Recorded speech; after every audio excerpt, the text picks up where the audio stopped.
Oh, recording in progress. Well, I better figure that out. Let's see what we got happening here. We need to have this. All right, there we go. Let's see if I've got everything organized. We've got it going on here. Uh, that is not working. So we are going to have to do a little bit more fixing. There we go. All right, here we go. Here we go, guys. Welcome, everybody. Welcome. This is Hash Church Season 11, Episode 32. Is that what we're on today? My goodness, that is serious. Anyway, sorry about that, guys. I was doing my technical stuff. We're going to shout out our sponsors here real quick, and then we will get into a beautiful, wonderful show. Thanks, everyone, for showing up. Geez, I probably sounded like Trump there. A beautiful, wonderful show. Sorry. So, without further ado, let's shout out our sponsors. Trusted by top hash makers from around the world since 2016, the Press Club is your one-stop shop for award-winning solventless gear. From press bags to wash bags to presses to vessels, you'll find everything you need from wash to press. We're big fans of the Press Club and what they're doing in the community, so we're excited to have them on board as an official sponsor for Hash Church. Made in the USA, patented pink stitch, zero blowout guarantee. Did you hear that? Small family-owned business, free expedited shipping, $75 and over, and international shipping available. You can visit them at www.thepressclub.co and use the code HashChurch to take 10% off your purchase. We appreciate you guys for that. Puffco. Shout out to Puffco. Ignite your dabbing journey with Puffco. Puffco has literally revolutionized the art of dabbing, bringing concentrates to the world with unmatched style and innovation.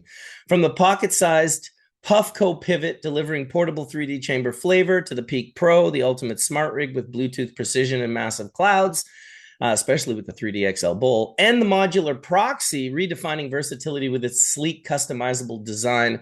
Puffco sets the gold standard for hash enthusiasts everywhere.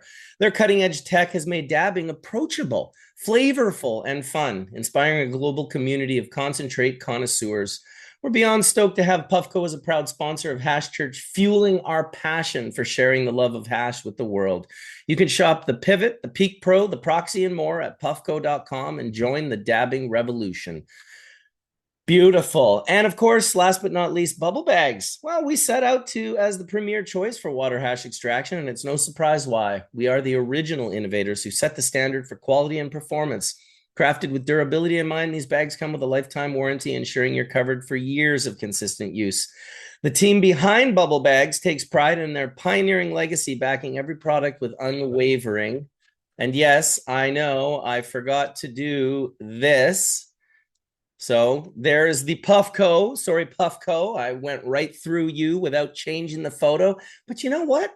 I'm 10 dabs in and I can do that. And Puffco is such a damn cool company. They're not even going to harsh on me. So shout out to Puffco and shout out to Bubble Bags. I literally stopped in the middle. There we are. Trusted go-to for enthusiasts and professional alike seeking top-tier hash extraction results. You can go to www.bubblebag.com and use the code HashChurch10 for a discount.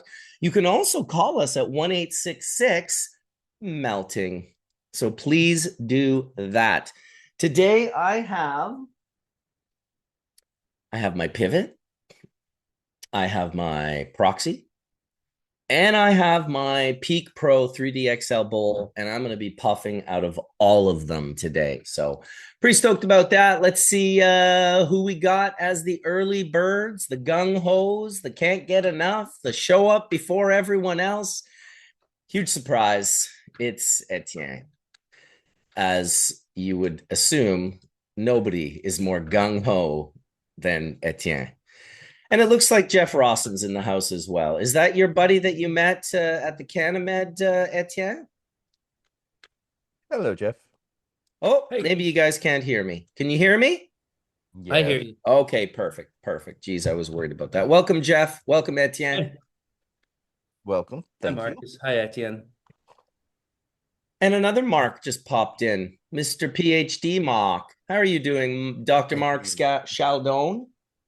What is going on? Hey, ATN. Hey, Jeff. How are you? Good. Hey, All Mark. right. Thanks for All the invite. right. Glad to introduce you to the Hash Church community. For those of you who don't know Jeff, Jeff's PhD chemist, like myself. He worked for a really super famous chemist at MIT named George Whitesides. I'm sorry, Harvard, right? Hey, Wait, did I get that right? Harvard, right? correct. Not MIT, right? Okay, yes. So, how cool is it that we have him here in the cannabis community to make sure that, you know, cannabis companies aren't selling crap or, I'll let you do your own intro, Jeff, but man, it's so cool just to have another brilliant chemist thinking about some of the problems that exist in the industry today and kind of setting the groundwork for like where we need to go to.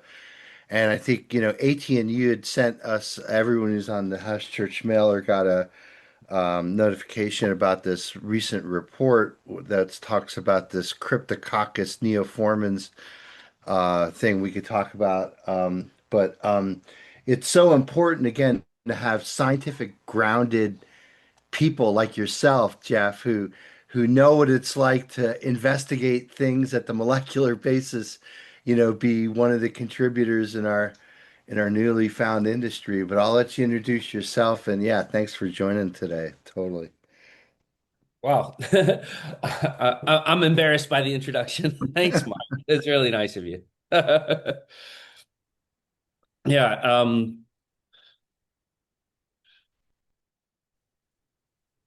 All right. Yeah, Should I say give us a more? little. Yeah, of course. Give us a You want a little little blurb? introduction. Yeah, we'd love an Okay. introduction and a little lowdown on who you are and where your focuses are and kind of how you came to be on Hash Church.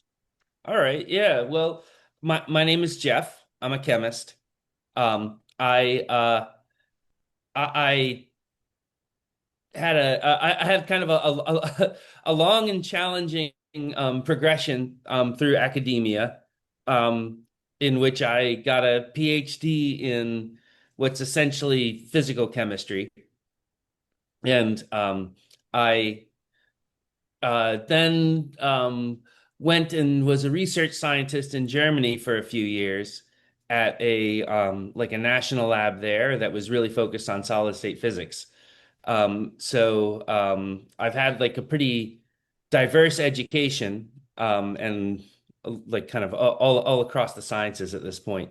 But the reason that I ended up in cannabis is actually partly like it's tied to what Mark referred to.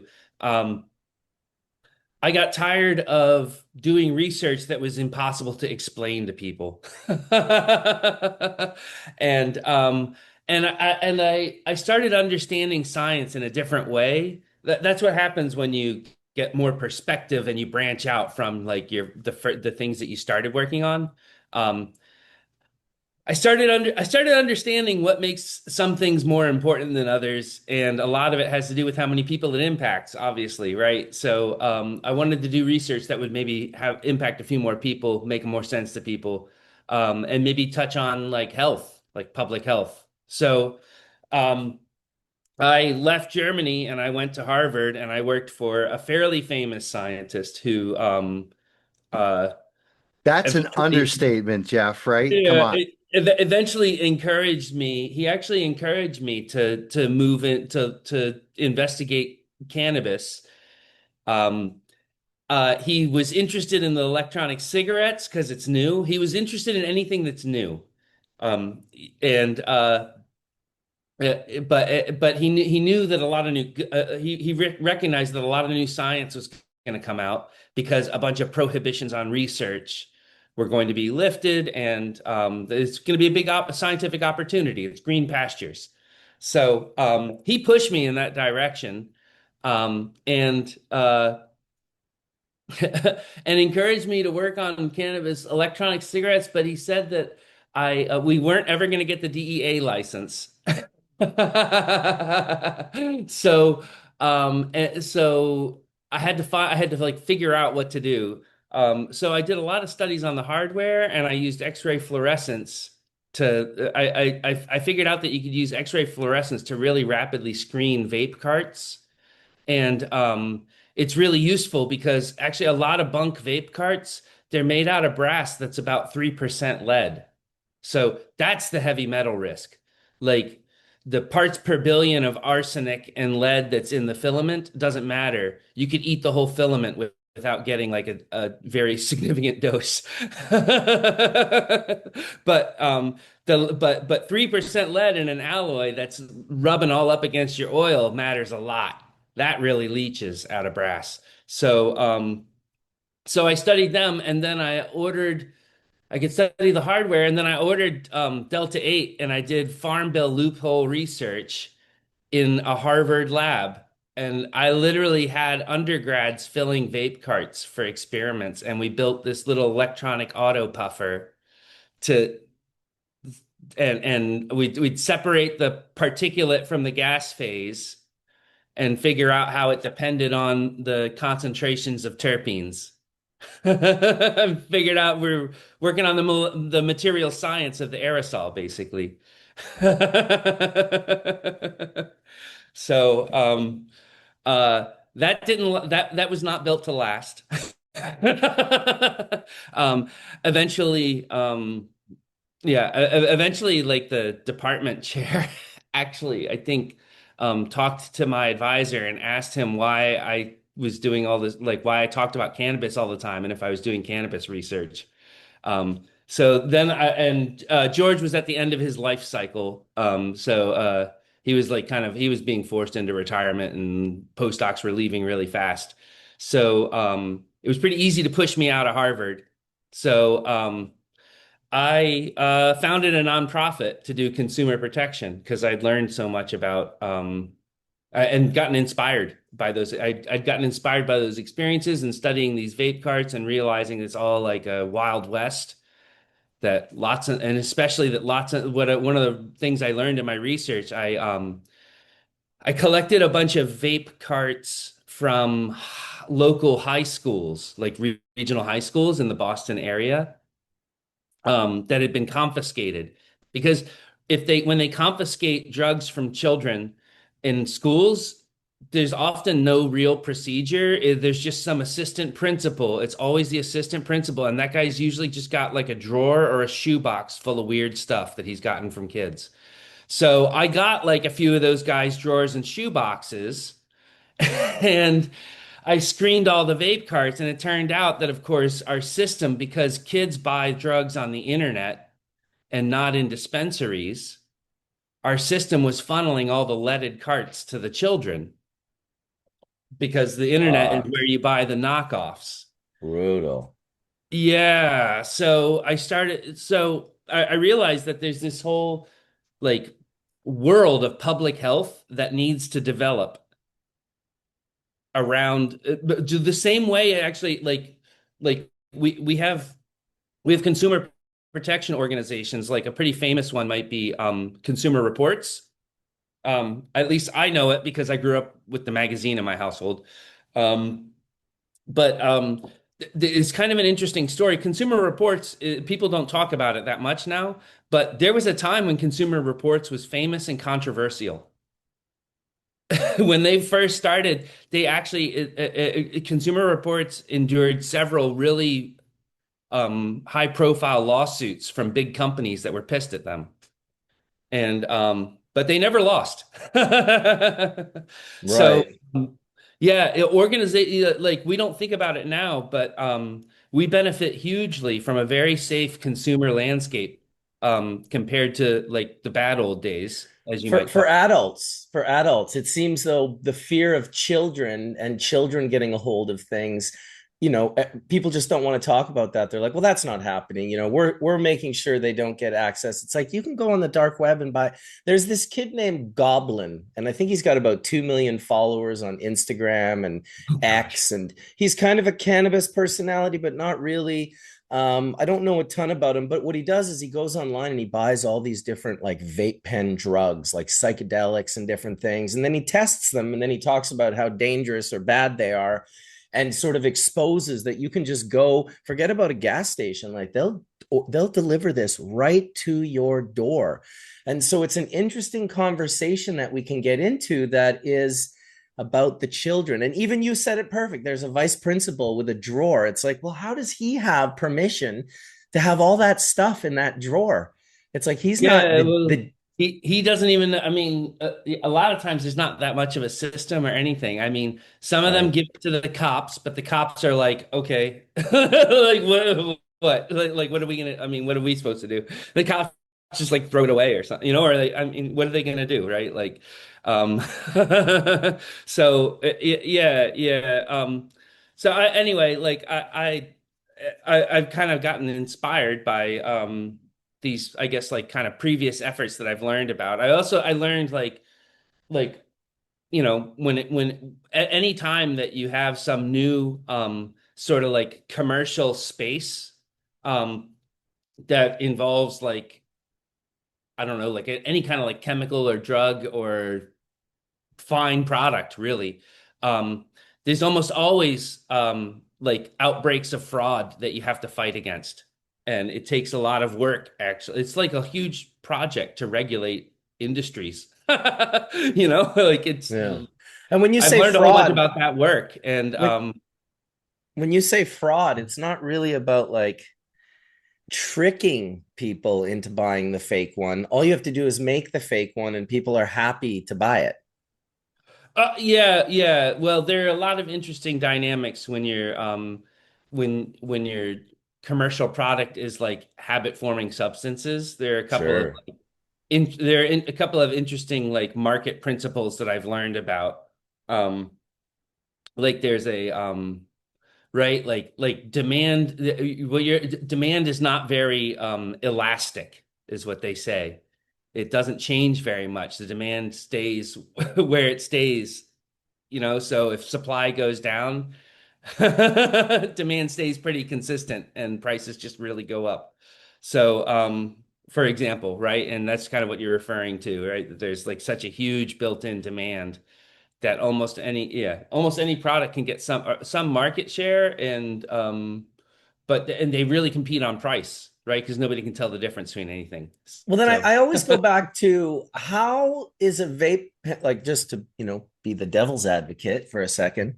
And I've mentioned this many times. How does a vape company have to care how safe their cartridges are, heavy metals or not, when tobacco is sprayed with radium 226 and sold to the masses as a recreational drug, when alcohol is the most accessible drug on the planet, and probably, I think we could all agree, the one that kills the most people, causes the most upset, and yet they're available everywhere. They seem to sort of miss the boat when it comes to regulating the safety protocols of those particular drugs. Perhaps rivaled only by sugar, right? Yeah, exactly. And we just give that's the one we can actually give to kids. So you've even yeah. stepped it up. Really, sugar, tobacco, and alcohol are so available, yet clearly they have to cause the most problems when you combine those three drugs out of pretty much any other substance on earth. Yeah, well, that's a good point that right, like uh our societies have tended to develop more accommodation and more systems around some drugs than others, right? And so we've come Mhm. to accept them, right? This kind of normalization, right? Like alcohol is just very long normalized by long habit, and we've kind of just accepted it all. Um, and that's a good point. Like that's a big part of what I'm pushing for with cannabis. I'm saying, hey, look, like if you're gonna sell it in a store, if you're gonna have companies that are, that are big multi-state corporations, um, making it and selling it to people, then like that's it's a new whole like regulatory project, right? But it's also like a huge step towards normalization and Mhm. acceptance.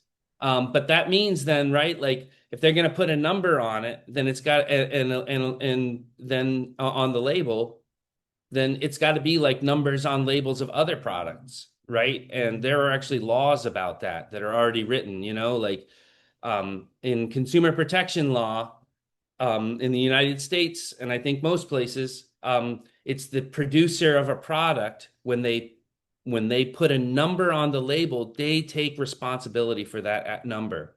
It's their job. And there are people who make sure that our boxes of Triscuits really contain 500 grams of Triscuits, right? They go out and they buy Triscuits and they weigh the contents of the box. I read about one of these guys once. He files thousands of lawsuits per year, right?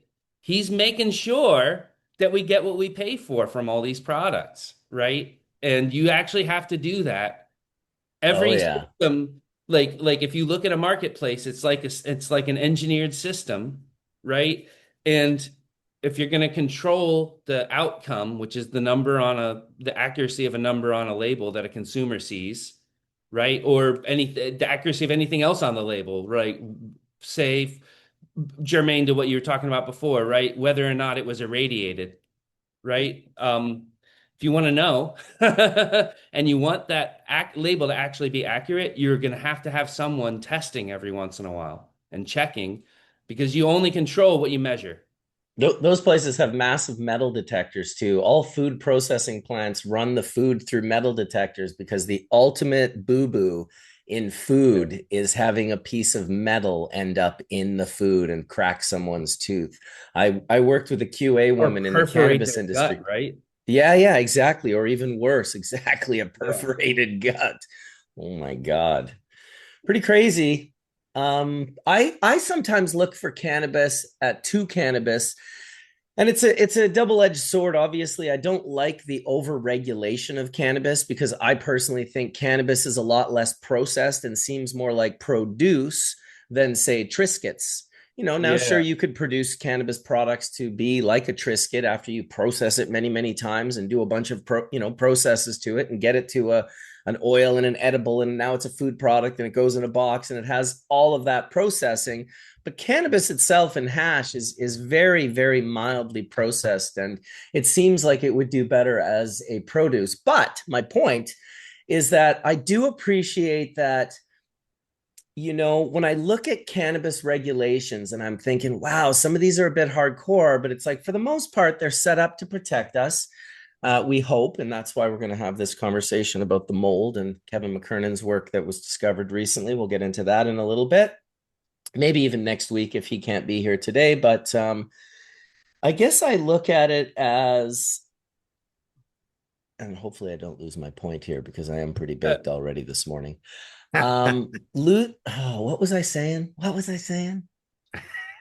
Well, I have The kind of a mold. jumping. I have kind of a thought that jumps off of what you Yeah. just said. Let me. I Yeah, found it, but don't lose your thought. I won't. Is the fact that perhaps cannabis can help us, the good regulations, the ones that are actually making it safe, implement them into our food and water and air, because we seem to miss the boat on those three things and allow the most toxic shit to enter our body. But with cannabis, it's like, yeah, we shut this company down because they failed their mold count, or they didn't. So that was my point. Go. Yeah, yeah. Well, I think I think our food safety system is actually like really pretty successful. At like, I think that our nutrition system is not very successful. But I don't think that our food safety system is. I think our safety system is pretty good. It's a hard thing to say It's because you're not strained, wrong. and it's strained in some ways. But I think that people have a lot of. I think the a lot of the ways that we even think about nutrition, I think, are often mistaken. Um, Well, because it fits into the system. When you bend the will to the system, all that nutrition stuff goes out the door, and now you're just pumping out products and chemicals. And I mean, what you said was accurate. You guys yeah, probably have the most accurate. commercial food. Yeah. You probably have the Right. most like accurate commercial food process for safety, but then they miss the boat that everything they're selling you is poison. Yeah, yeah, or at least it should not be eaten the way that a lot of us are eating it, you Like know? 90% of it. If you go to a grocery Right? store, you could get rid of 90% of the shit that's in there. Man, listen, Yeah. in the world today, It's most of the stuff, a bunch of the stuff in the middle aisles, dude, it's right? not Like even I'm kind of, allowed here in yeah. Canada or Europe. The stuff that's in your grocery store. It's Yeah. so it's like it's crazy to think here's these people all set up for safety and regulatory, but they miss the boat that they're like selling seed oils and other toxic foods that if you did the I don't, smallest amount of science, like a grade 8 science yeah. student could discover this and be like, "Oh, these are actually really bad." I actually I don't think that the choices of oils are like are a big difference in the health of foods. I think our big problems are the amounts of like refined sugars and carbs that we eat. Sure. And you know, like the way I think about it now is that a lot of nutrition research is super reductionist and it focuses on some ingredient, but that's not really what foods are not really like. I mean, Mm-hmm. other than like a Triscuit, right, which actually is just very few ingredients, right? It's just like wheat, salt, and water, right? So like it really is just a few ingredients. I can almost look at it reductively as just like a salty starch bomb with some fiber, right? But like all of this reductionist research has focused on different ingredients, but it's mostly our habits around food and how much of different things we eat that really matter. And it's like it's really the bulk stuff. Like, but the other problem that I think we don't understand is that food is a material. So if I just look at the ingredients but not the structure, then I don't know very much. And it turns out that how foods and how all drugs impact us has a lot to do with the rate at which everything goes into our body and is absorbed. Mm. So, like, I can get the same amount of sugar from an apple, right, as I do from I don't know, like a kid's like yogurt cup, right? That's really sugary actually. Right? But they're going to hit my system different ways, right? Like the apple sugar is going to hit my system slower because it's more bound up in the materials of the apple. And it turns out that that's like a big part of it. Like we're our bodies do a better job of handling sugars when they come from fruits with all that structure of the fruit around them, right? But if I drink the refined fruit juice, the sugar goes into my bloodstream way faster and it spikes it, right? So I think that that's been a big challenge for people. And some of the concerns about trace ingredients, I think, are a little off target. But I think we should be paying a lot of, you know, we're getting into nutrition here, which is not really my expertise. But Well, I'm finding it super I'll interesting share, though, but dude. I'll share some thoughts Yeah, from a you yeah, know, no, the I'll share those structure thoughts of from a food. chemical perspective. I wanted to Exactly. come back to a thought that you brought up, right? Which is the difference between the many manufactured cannabis products and then the produce that's flour, right? And I guess hash is you know, hash rosins are. I mean, I would technically call. I mean, it's also an extract, but yeah, it's like it's a natural botanical extract, right? That's unrefined, let's say. Yeah. Or not Alchemy. lightly refined, right? So, you know, I take your point, right? Like it's a little bit more like a fine olive oil, which gets closer. It's like produce. It's worth thinking about more like that. Um, I think that's a great question. Do I do I go to the store and buy a jar of cherry tomatoes that says these cherry tomatoes all contain this much like 3 milligrams of lycopene each? like, and then hold them to account for it. Like, I don't do that. It's not how, like, that's not how we distribute other produce, right? We're bottling this stuff, we're bottling up little berries and we're selling them like they're pills, but they're not pills. They're little berries. So, like, yeah, maybe some of our expectations with how we think about cannabis, even sometimes, or, maybe some of those expectations are wrong, but there is the challenge that if you sell it in a store in America and you put it in a box with a label and a bunch of numbers, like you're making an assertion. You're marketing off of those numbers and you're taking responsibility for their accuracy.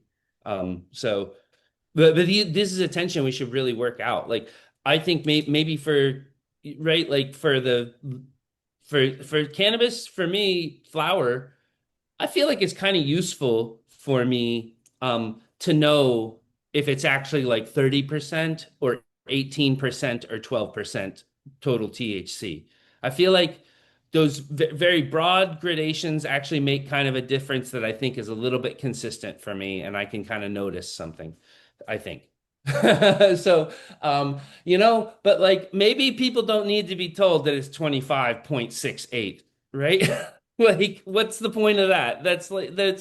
It's arbitrary precision that makes people think about it differently, right? Maybe you just tell them a range, or you just say this is about this, you know? Like, what else are you gonna do?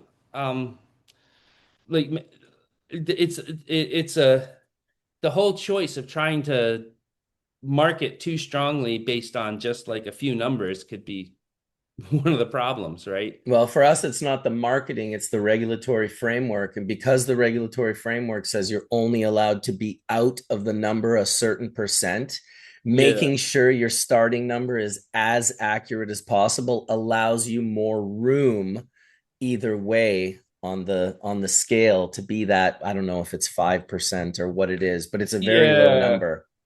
It depends on what state you're in. Some states have set tolerances of 10 or 20%. We're in Um, Canada. It's regulated federally here. yeah. In Canada, it's a federal reg. I don't remember what the number is in Canada. But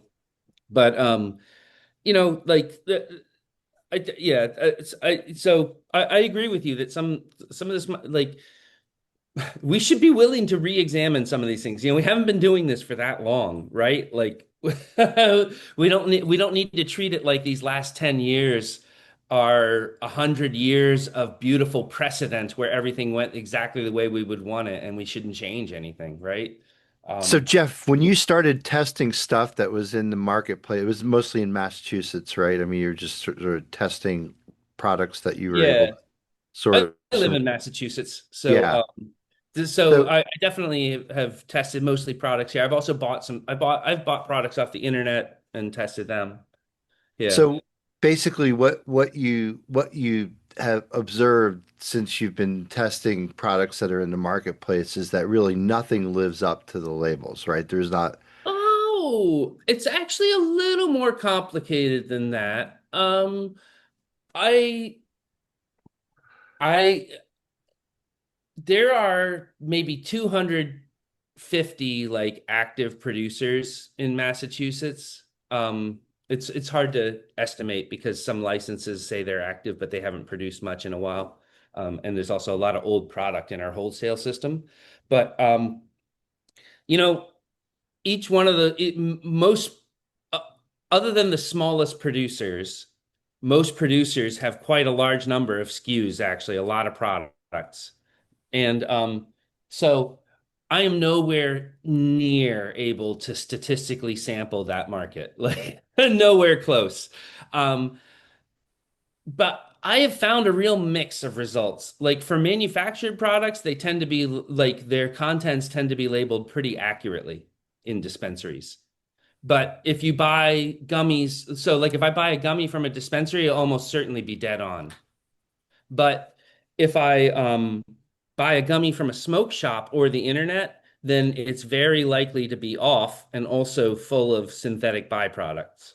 So that's an example actually of like some texture.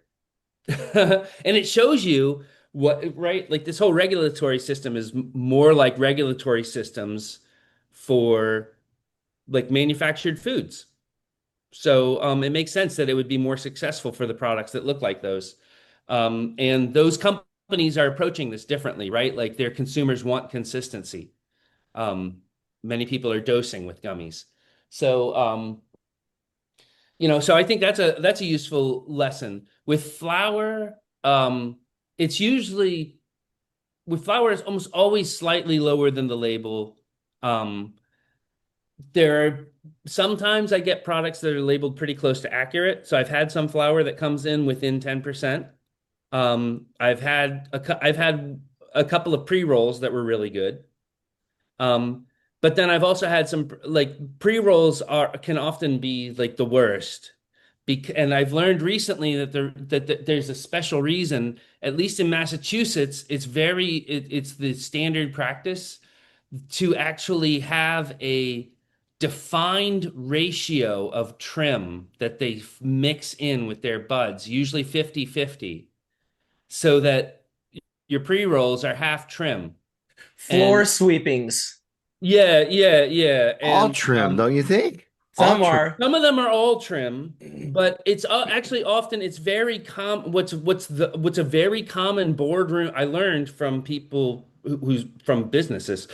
It's an extremely common boardroom conversation of like, what's our ratio going to be?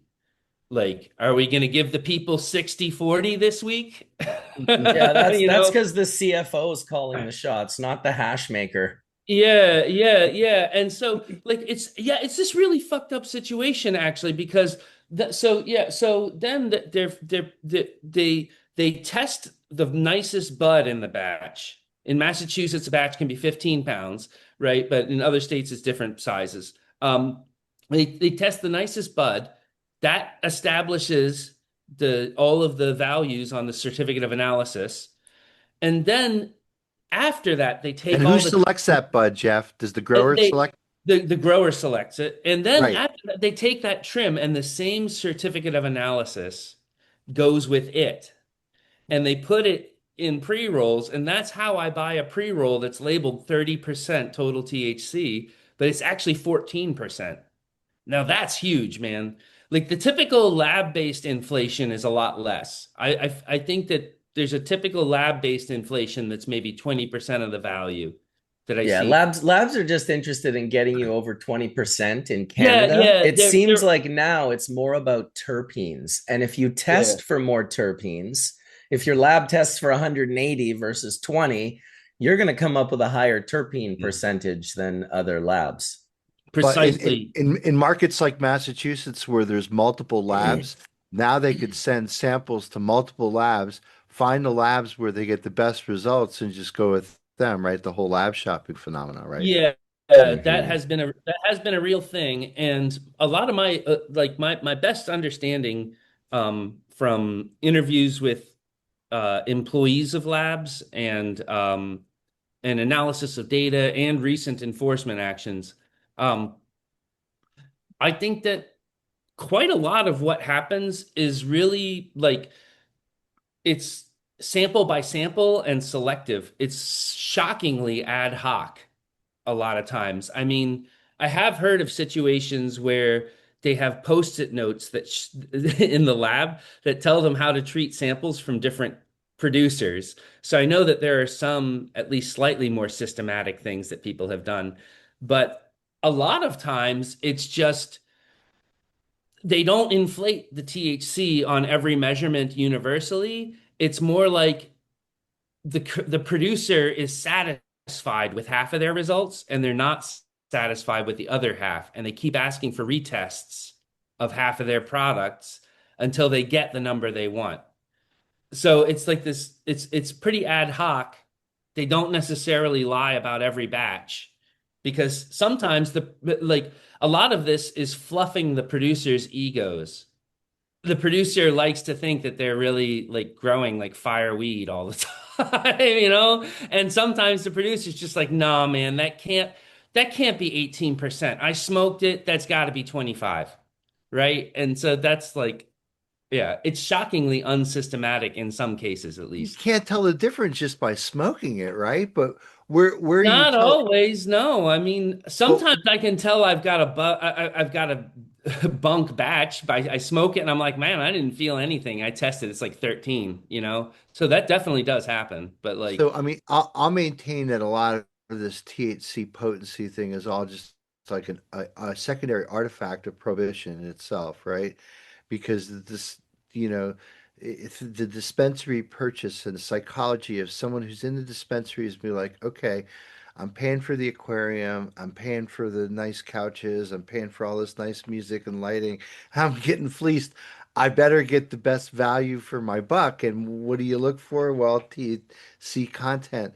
But where it really matters, Jeff, and I'm sure everyone would agree on the panel, and maybe ATN, probably you see this all the time, is when you're doing B2B transactions, and certainly like if you're an extraction company and you're buying from like trim from a cultivator, I mean their THC matters because your THC amount is how much extract you should be pulling out, right?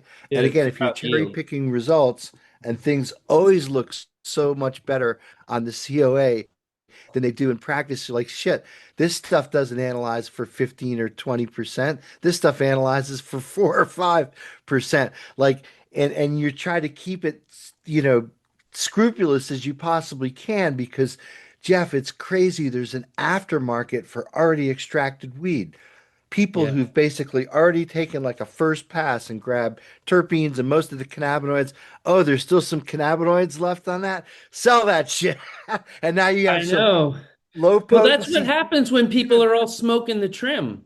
That's right. And Nobody- and you know another thing that my You don't son have was enough kind of distillate. alerting me to is one of the biggest markets for THCA isolate that you make by extraction, hook or crook. What doesn't matter what the quality of material you make the isolate. It has no memory from where it came from. Yeah. It's just a fucking molecule. A lot of that goes into pre-rolls to goose up the THCA numbers again because it's just cheaper to take floor sweepings, as Marcus would say, right? The Yeah.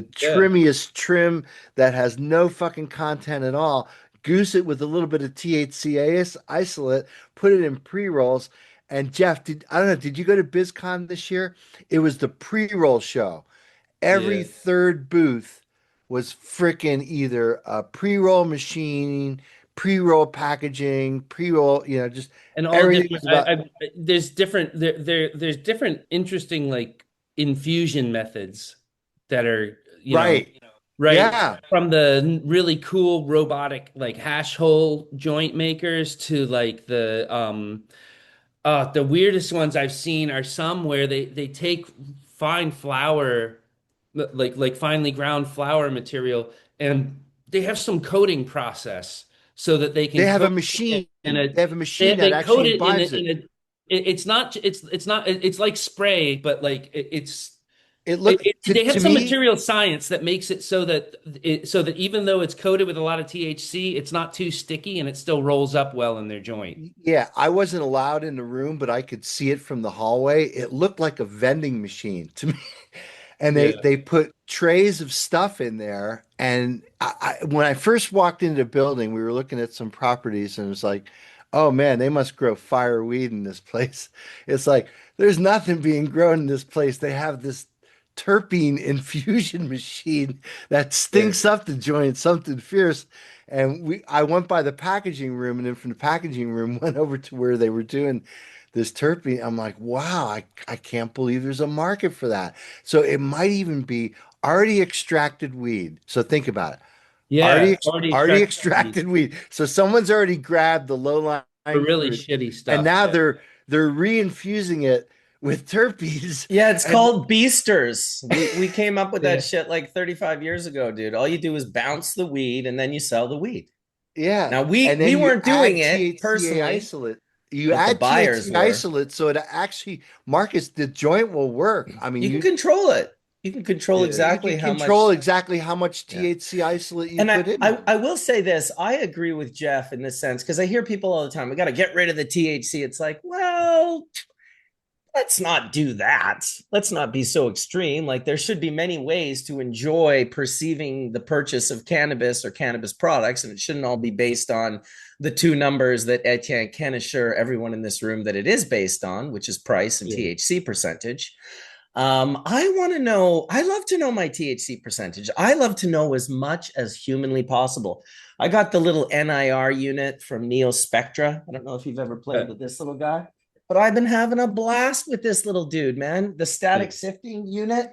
We test the sift. It's 23%. We run it through the static machine, the plasmatic. We scrape everything off the positive plate. We test that. It's 44%.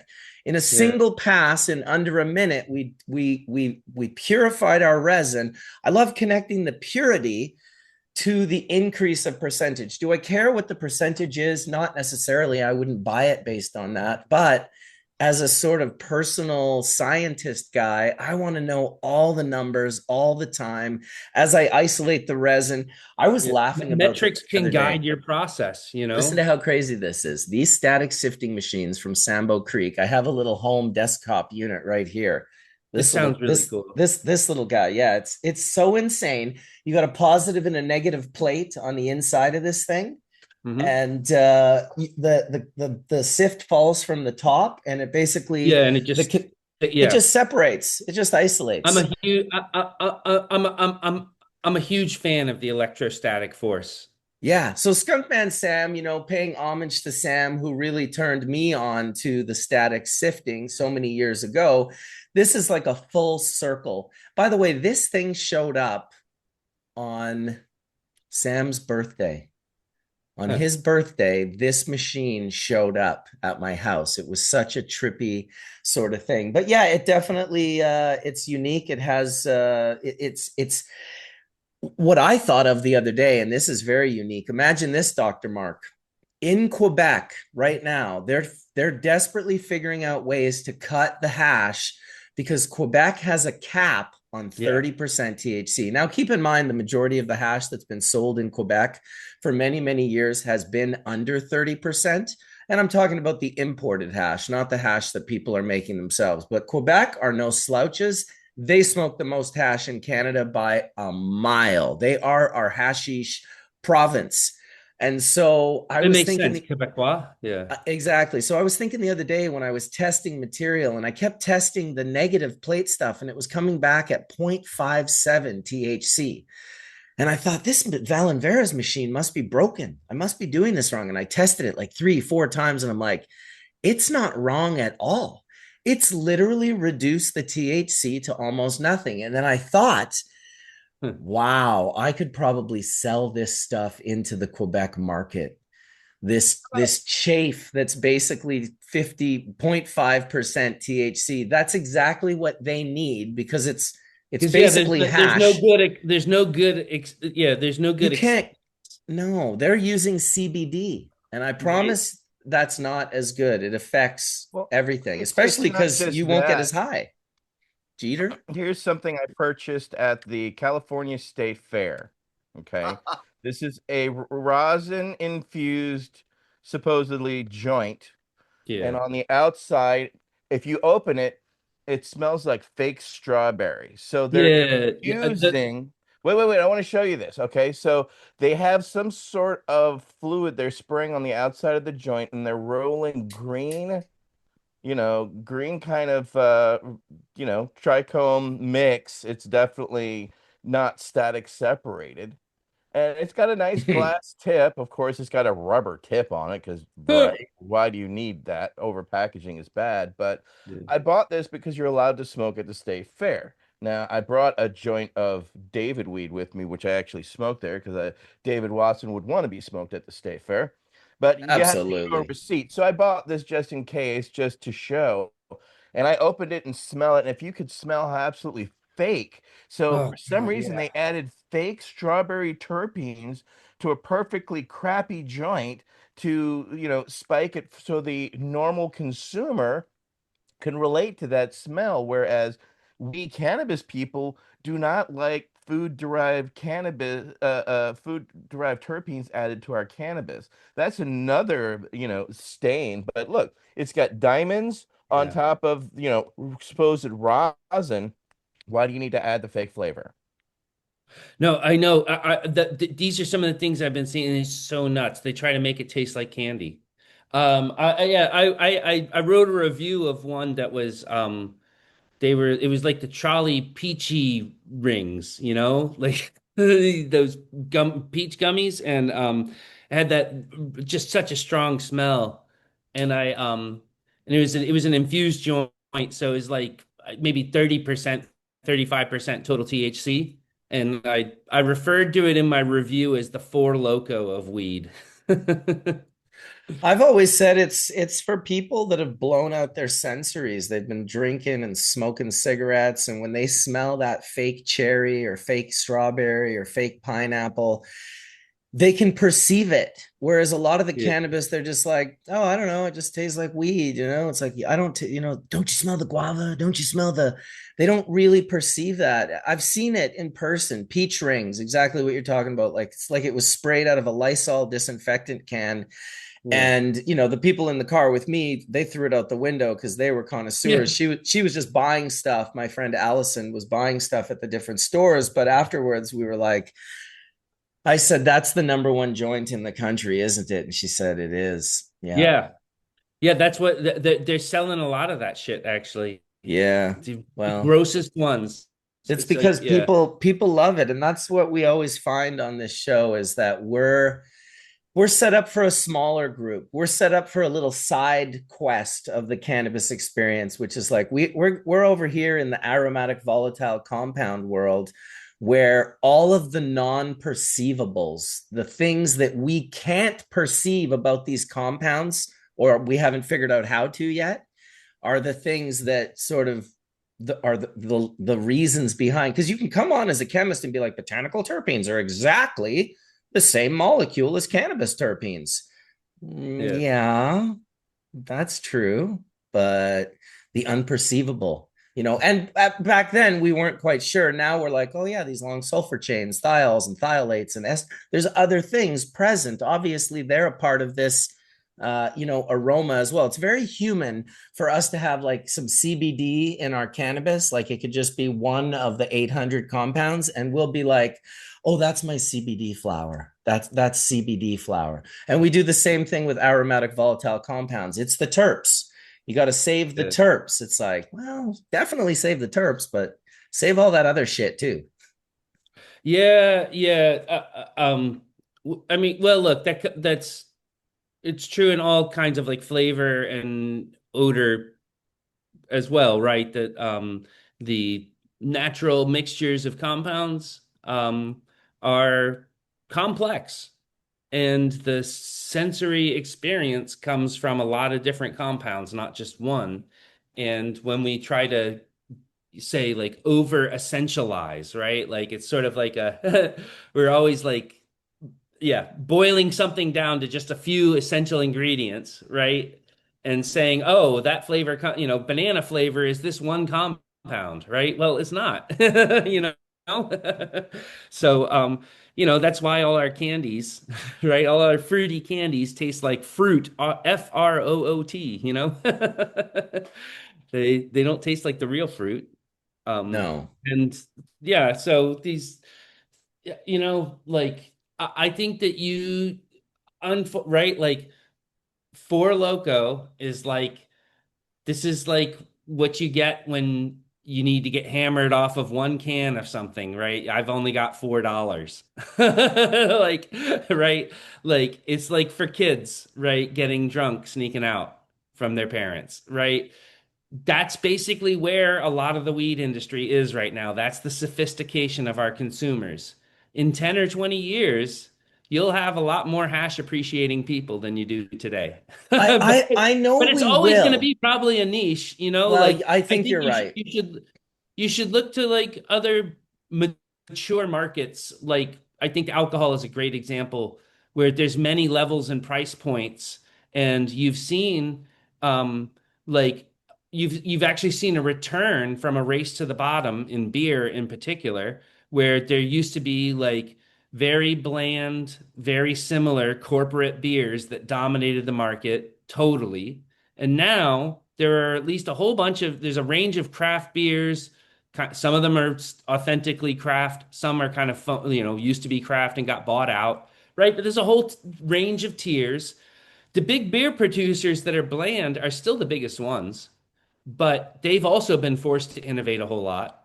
And there's just way more variety for consumers and a whole bunch of different price points and quality points. So, like, that's what I think we should hope for with cannabis.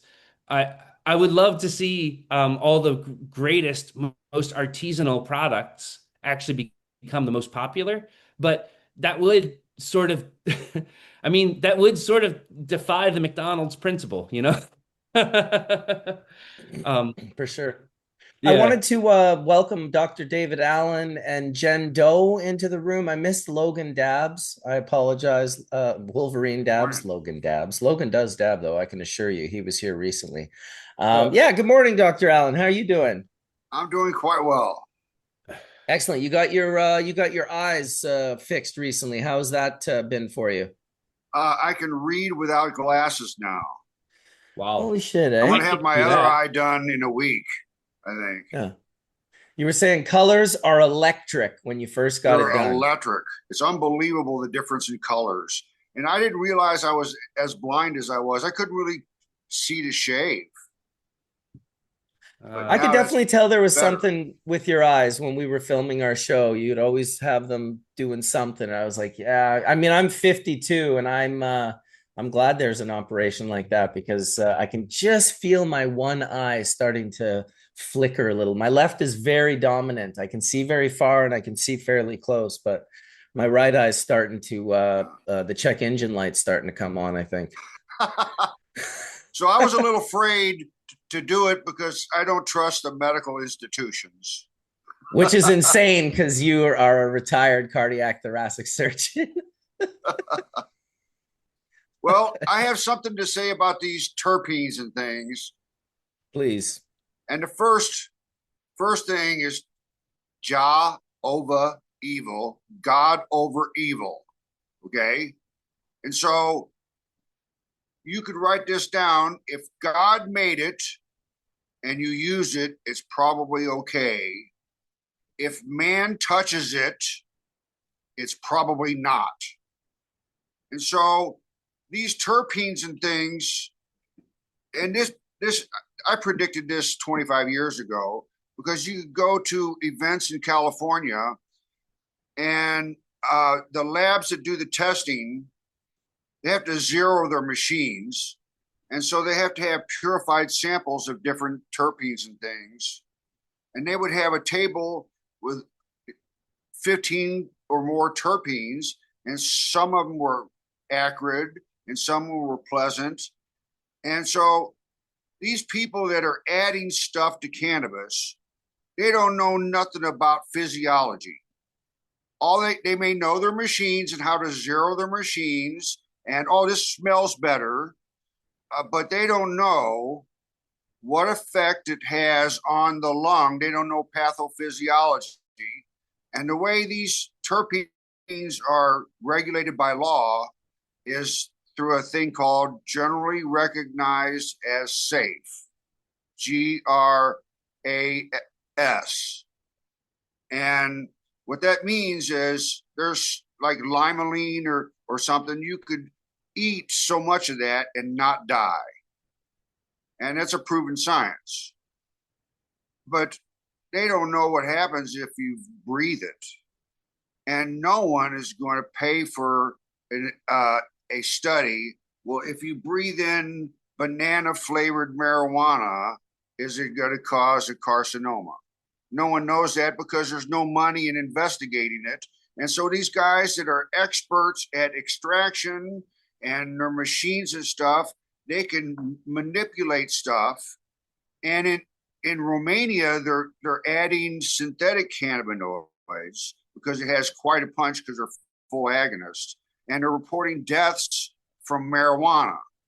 And if I was a DEA agent and I wanted to torpedo the marijuana ship, I would definitely put synthetic cannabinoids in pot and make you afraid of buying pot So if you buy pot from your neighbor who's growing it, it's probably going to be okay. But if you buy it elsewhere from an industrial cannabis place, it may not. And they have reason to add strawberry flavoring to their thing just so they can get more things off the shelf. And is it safe to breathe strawberry? Who knows? It might be, but it might not be. And if you test a whole bunch of different flavors, and to tell you the truth, I had an issue with this when I invented the rootless transport mechanism. So I was trying to create root beer flavored pot. So what I did was I took a 2-liter thing of root beer and poured it in a potted plant, and it died a day later. And I thought, I smoked myself a doobie, and I thought to myself, well, wait a minute, what killed the plant? And most people know that the plant dies from osmosis. So the plant lives by osmosis, and the roots are semi-permeable membranes, which means they let water and small particles, especially uncharged particles, go through the root. But large particles, especially if they have a lot of charges, won't go through the root. So when you over fertilize your plant, what happens is water always goes to the highest concentration of solute. Dr. Mark, you can correct me if I say anything wrong. And so by osmosis, water tries to dilute the solute. And so if you pour a bunch of osmotically charged particles into soil, it sucks the water out of the plant. So what happened was, when I poured all this sugar and flavoring stuff into thing, it sucked the water out of the plant and killed the plant. So I invented the rootless transport mechanism because the roots killed the plant by osmosis. And so I thought, well, how do I get a charged particle into the plant? Because the roots will prevent that from going into the plant.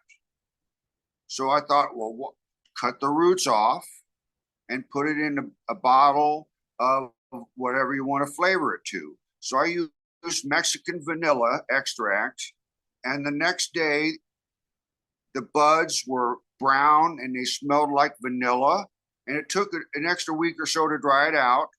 But when you smoked it, it had a completely unusual flavor, and it didn't make you cough. But so it worked kind of for vanilla, but you could flavor it with anything, or you could put medicines in it. You could put bronchodilators or steroids or antibiotics in it.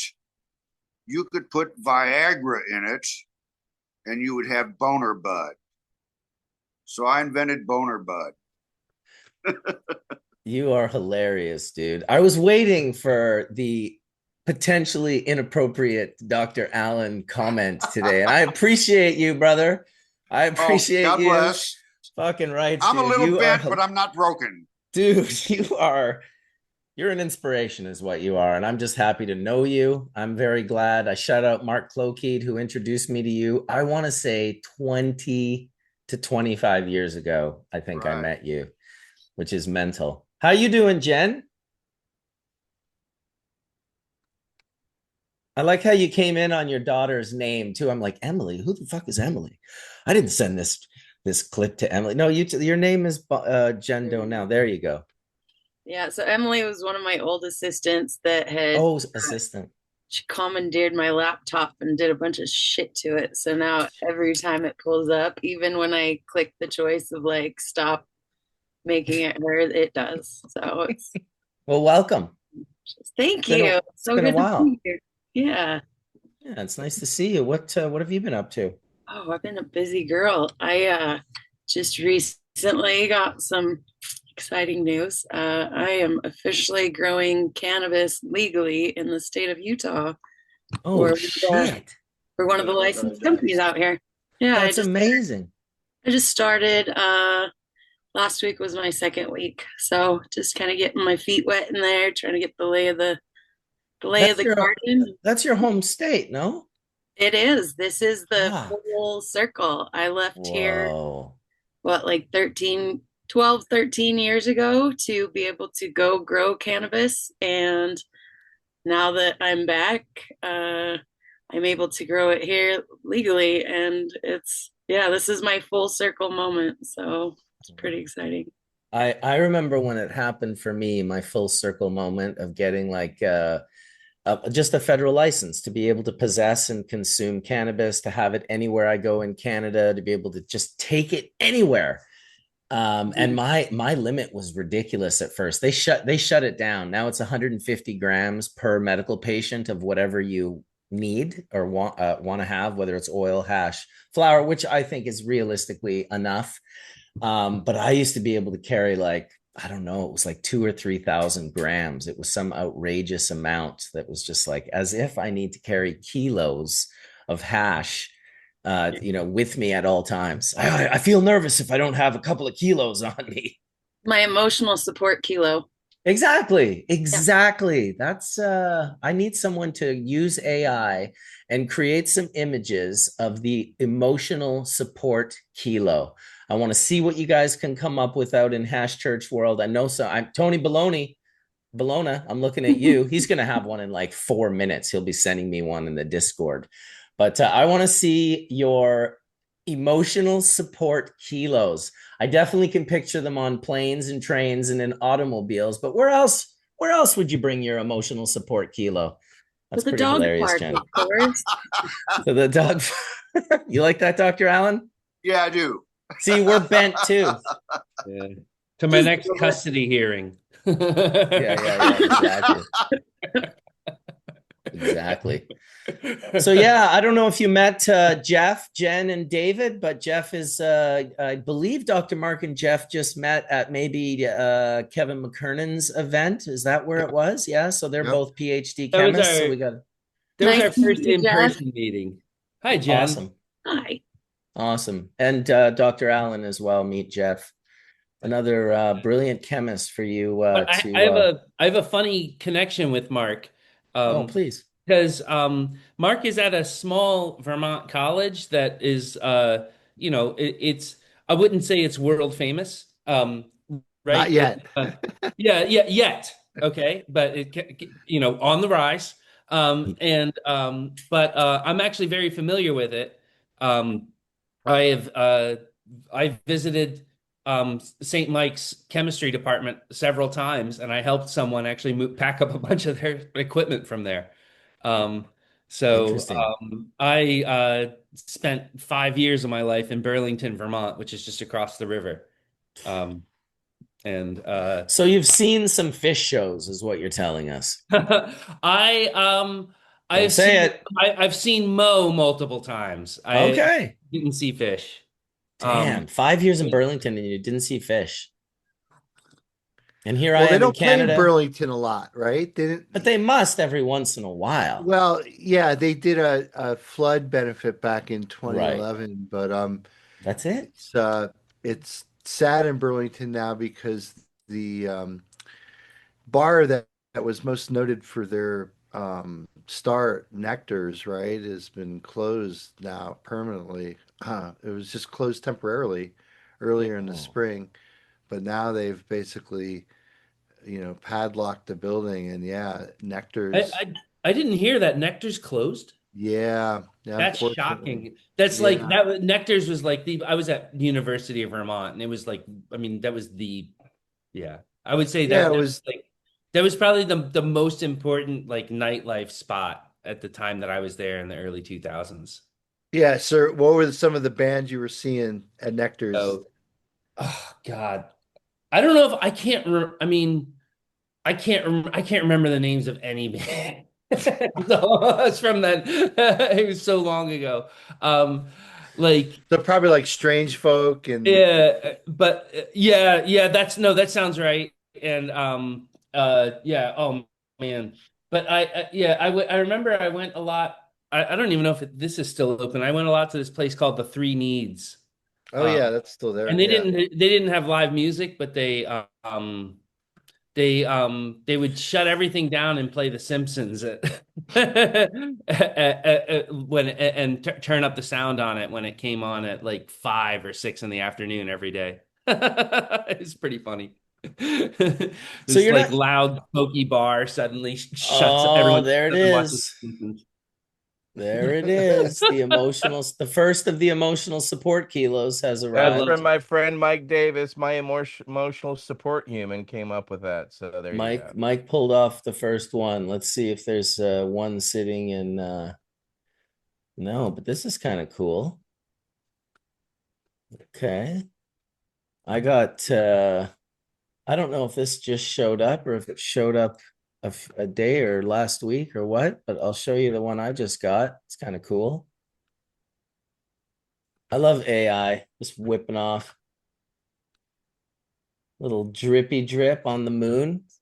So that was that was Torp God. Cool, Torp God playing around, having fun. I still want to see some emotional support kilos.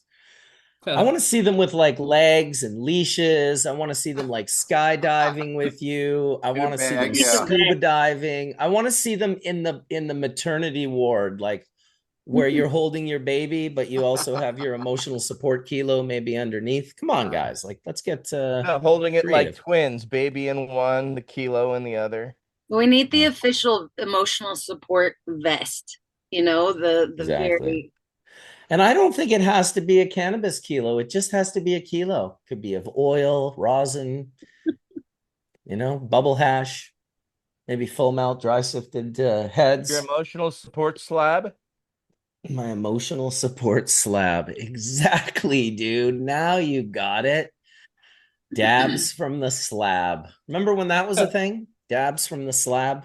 Yeah, running a whole sheet, right? And then Just just like breaking off dipping a it into corner. the titanium banger. We've got a funny history, this little community of just I guess really, and I think it's why Sam was like the at the I don't know, I don't want to say the king of the community because he's more of a humble dude, but just yeah, like Sam understood getting high and loved getting high, and never, he was the first person when I met him, because we were the hemp guys and then Hillary was like the medical cannabis, and in Canada we were all like, don't come head on, like let's come from like this kind of thing. But when I met Sam, he was just like, I just love to get high, that's why I'm doing all of this. And I was just like, oh, that's awesome. Access, for people to have access, both patients and recreational users. I love that too. That's an important point. So I've started this nonprofit to do consumer protection, and I we we are not here for. I mean, medical consumers have their own organizations already. Like, we're here for the stoners, dude. I mean, we care about the medical, we care about all the consumers, but like it's really important, and we are super underrepresented. I go sometimes to legislative hearings where our legislative committee, our state legislature committee that makes cannabis laws talks. And when I go there, I'm the only consumer advocate in the room for stoners to like Phenomenal. represent and talk to them. Like, there are 90% of the people in the room are business owners, and two or three are concerned mothers who want everything prohibited. They want prohibition. And then there are a couple of patients advocates. So there are a couple of advocates for medical patients, for medical consumers, and then there's me, like for like advocating for all the consumers who spent billions and billions of dollars now on cannabis in Massachusetts. So, like, yeah, it's a really immature time, and but I love people. I love people who value all the experiences of cannabis and all the uses. And yeah, I hate like I I hate the way that sometimes we have been forced into excessive virtue signaling or like apologizing for liking to get high. You know, like it bothers me, even though I understand how this has also been a way, this has also been a path towards normalization for people to show them the most sympathetic in rare cases sometimes, right? Um, but yeah, yeah, Well, on that I note, let's love that. get high. Yeah, I love that we're at that point, you know, like yeah, we're at that point where someone can say, "I'm here for the stoners," and it's allowed. Right.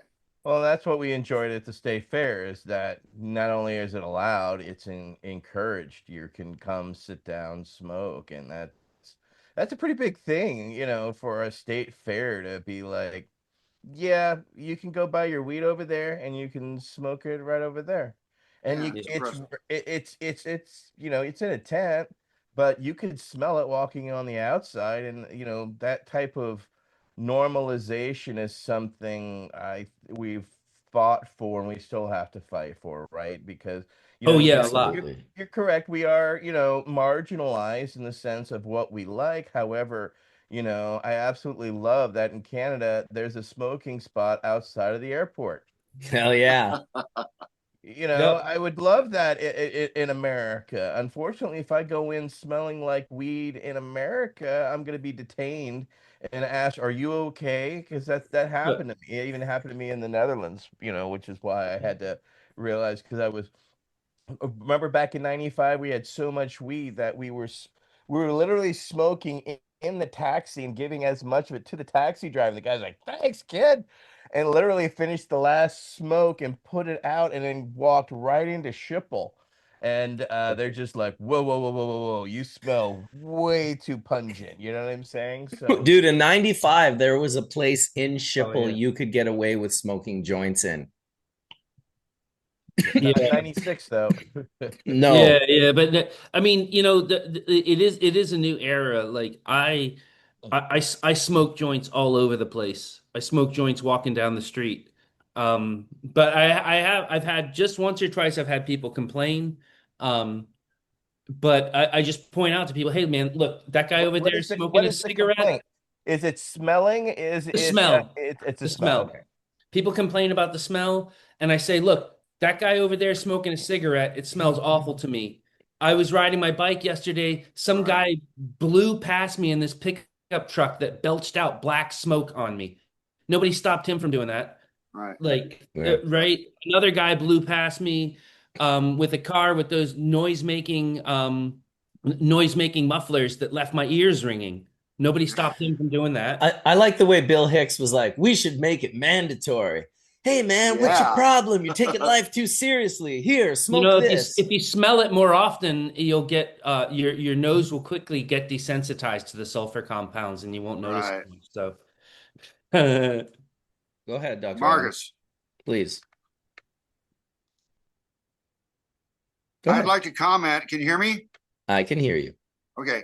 I'd like to comment and encourage everybody we need to change the narrative. So the drug war narrative is, oh, I smell that nasty smelling pot. It stinks. So let's change the narrative. And I do this whenever I smell cannabis. I say in a loud, boisterous voice, I smell freedom. And I encourage you to do the same. It changes the narrative. I'm absolutely doing that. In fact, since you mentioned that about a week and a half to 2 weeks ago, maybe even longer, I have done it a few times. And in fact, yesterday, as I left my local beach and I saw two of these sisters that lived down the street, my daughter's friends with them, they grew up together. Their parents were very not into cannabis, very alcohol based, and they got up out of, I basically was following them to we were going to our cars, and it just happened to be, I was maybe, 50 to 100 feet behind them. We were all walking to our cars and wasn't really paying attention, but they both looked back at me at one point, and I was like, just kind of waved like, hey guys. And I guess they realized it was me, and right away they lit up a joint, and I could smell it. And it was very rare to smell cannabis in my neighborhood. I live in a neighborhood where people drink beer on the beach all day long, but not necessarily burning herb. And most likely the people in Lions Bay at the beach, especially myself included, I just don't smoke herb down there or hash because I don't want to expose the kids to it. I don't want them to have to walk through my smoke or be exposed to it. And it's easy enough for me to go for a walk like they did. But it was nice to see them turn back and look and be like, oh, it's just bubble, man. We're fine. Yeah. Well, I'm lucky. I have a very nice friendly bar that's just a couple of blocks from my home here in Plymouth, Massachusetts. And I often will smoke a joint and look at the ducks and swans on a pond on my way to the bar. And I'll sit down at the bar, and someone will often say to me, "Hey, I like your perfume." So I'm here. I'm here to tell you, man. Normalization, it's progressing. All right, but yeah, we all got to do our part to keep pushing. I For had sure. a I had a cashier the other day that was like, "Oh, what perfume is that?" And I was like, "Oh, it's weed." She was like, "Oh, okay." In Utah. In Utah. So Crazy to you see. got a big mountain to climb for normalization in Utah.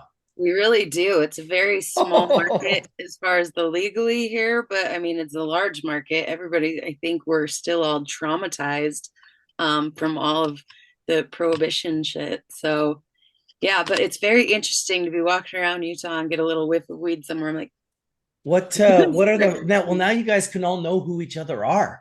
Utah's kind of, and correct me if I'm wrong, Jen, but reminiscent of Texas, where people who puff didn't really tell other people. They just kept it to themselves because it just could. The more you went out like this, the more, because I get people from Texas all the time, Utah to be honest as well, and they'd be like, there's no hash in my entire state," and I'd be like, "Bro, I yes, there sell is. so many fucking bags into your state. And I'm sorry I can't just like give you addresses and phone numbers for people. But what I'm telling you is the people who have it are probably your neighbors, but they're Mhm. terrified. They're fucking terrified they're going to have their kids taken away. They're terrified they're going to have their house taken away. This is going back 25 years. And I don't know how long that lasted in Utah. Maybe it was Or up even just until ages last of year. judgment, you It's know. still That it's too. still here. I mean, I had to literally like uproot my children and take them to a different state because I was concerned that I was gonna get caught and go to prison. You I know, was like I was always really nervous in grad school yeah. about Mm. about how to talk about it or when it would be okay to talk about it because like some people can be really judgmental, especially if in academic pursuits. Oh, you could Some be people can have blacklisted out of yeah, academia. yeah, Like, maybe not total, maybe not like a hard blacklist or anything, but definitely in affected. in some people's minds, you will slip into a different category. And I really experienced that at Harvard because the whole way that I started doing cannabis research was that I got sick from a e-cig that I bought online. So that was why that was why my advisor was interested in cannabis e-cigs connected with me is because I There was a negative. I wrote an op-ed in the Boston Globe about my experience and I was public about it. And so then after that, some people at Harvard treated me really differently and I could see they could never look at me the same. Hmm. Other people, they would quietly come up to me in the hall and they would say, "Thank you for being so brave and sharing your story. It was really important." It Well, look just So, what goes they to did. show you there's always two sides. I think yeah, of yeah, but Etienne's got his veterans group, and I went in and sat with them one day, and they you were don't talking about yeah, cannabis use disorder, and that's yeah. how they get them. They just tag them with cannabis use disorder, and now they're like, okay, now you're over here. Just like those certain people at Harvard took you and they put you in this box because of that information that they learned. People have Yeah. been doing that through the lens of cannabis to people for no good reason for, I would guess, 1,000 years. Go But ahead, when Etienne. you yeah, oh sorry, go ahead, Etienne. Look what they did to Lester Grinspoon, Yeah. right? Harvard alumni, Harvard, professor, but because he was in cannabis, he wrote about cocaine as well. They never gave him tenure. So, even one of the foremost experts there at Harvard, got absolutely, fucked with, multiple times through his, years there. So it's not really surprising, that that's the case. But, Jeff, the whole reason I started, pioneering cannabis testing in '07 and '08 was because I bought something that I got an upper respiratory infection from, and I have what's called Gulf War illness or syndrome, Mhm. and that affects my nervous system. So I know, because I have a dispensary and I provide to cancer and AIDS patients here in the Bay Area. I knew that if I sold something like that, that it could kill the people, and I have enough deaths on my conscience from war. I don't need any more, from that. So it's rather interesting that something that happened to us inspired, that scientific exploration, because it didn't exist. And so we had to either find it, reinvent it, or, hamstring it together so we could find the scientific results needed so that we could feel comfortable about what we were doing. Yeah. Yeah. Yeah. Well, wow, that's an amazing story also. Thanks for sharing that. And thanks for your service. Thank you for being an American worth fighting for, as they say.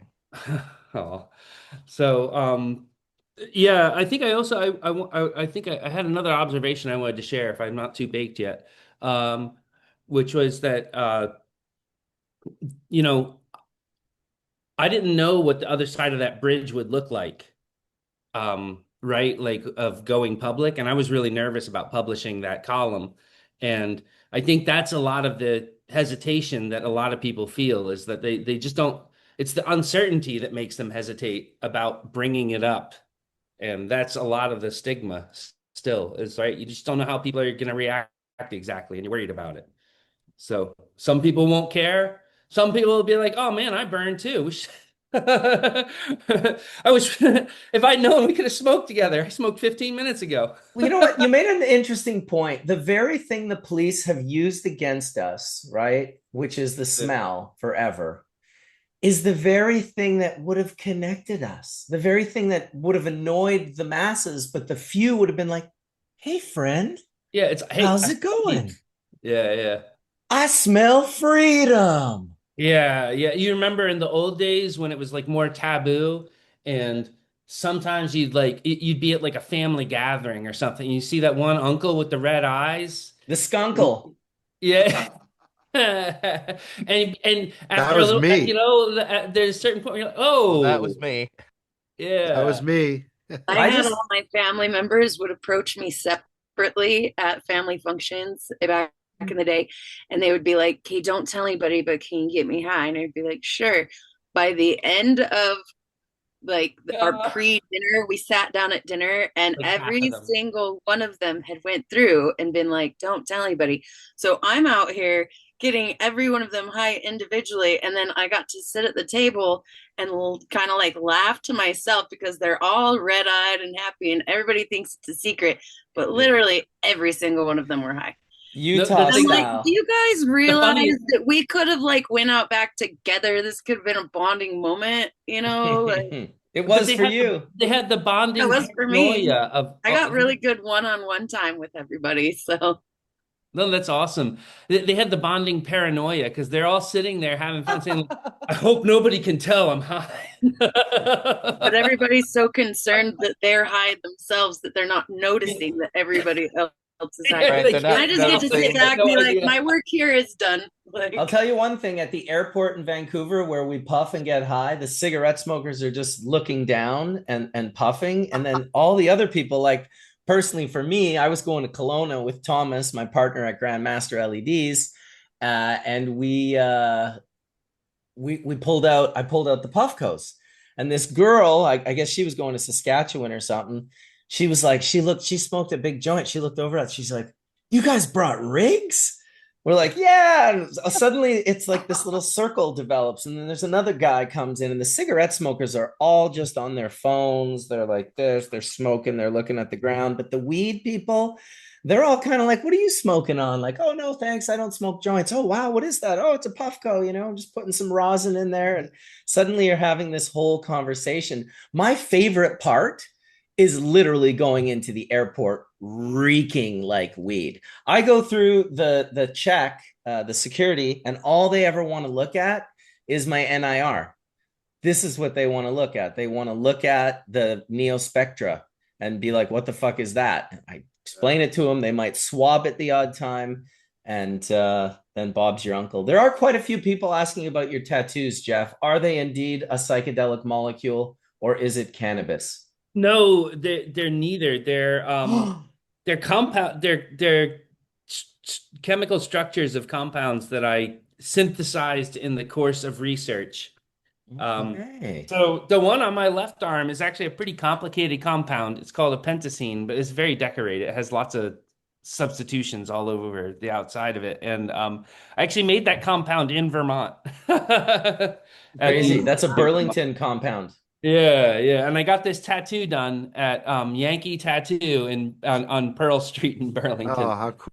So Dude, that might be one of the coolest shout-out for fucking Mark. things ever, dude. Like tattooing compounds that you like. That's pretty cool. And What's the other one? Yeah, the other one is a simpler compound called a diphenylbutenone, and I made this for a research project in my undergraduate studies at Bard College. There's a shout out for Hudson Valley's Bard College, a place to think.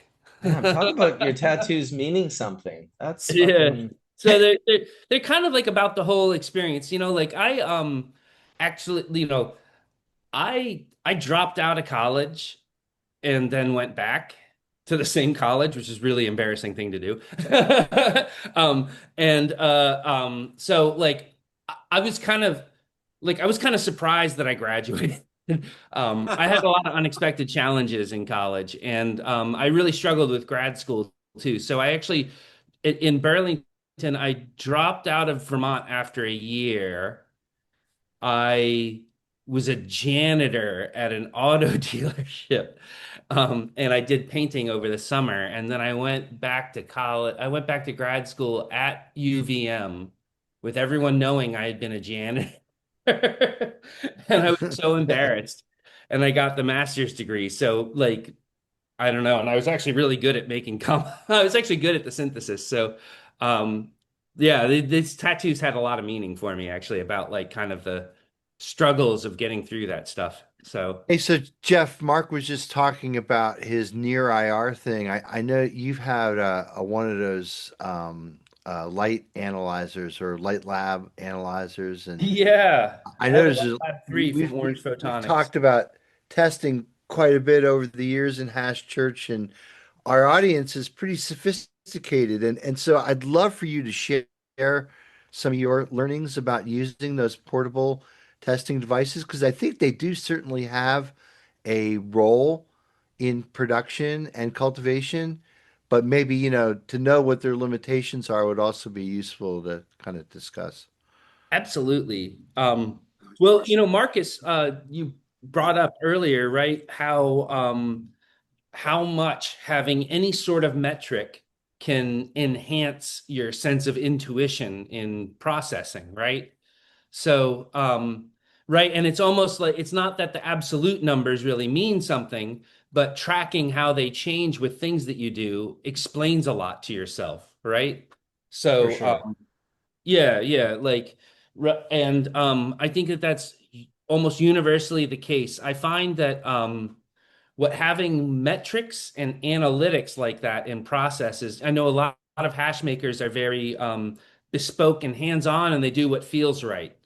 But the advantage of that is that they can do a really great job when they're right there doing it themselves. The disadvantage of that is it's very hard for them to teach other people because everything is intuitive to them. They don't have words or numbers for it, right? Correct. So when you have all these metrics, then you can start turning it into a process and becoming more systematic. And even the best pastry chefs keep lab notebooks for the same reason, because writing down what you do and just keeping track of metrics and writing it down and going back over it over time makes you better.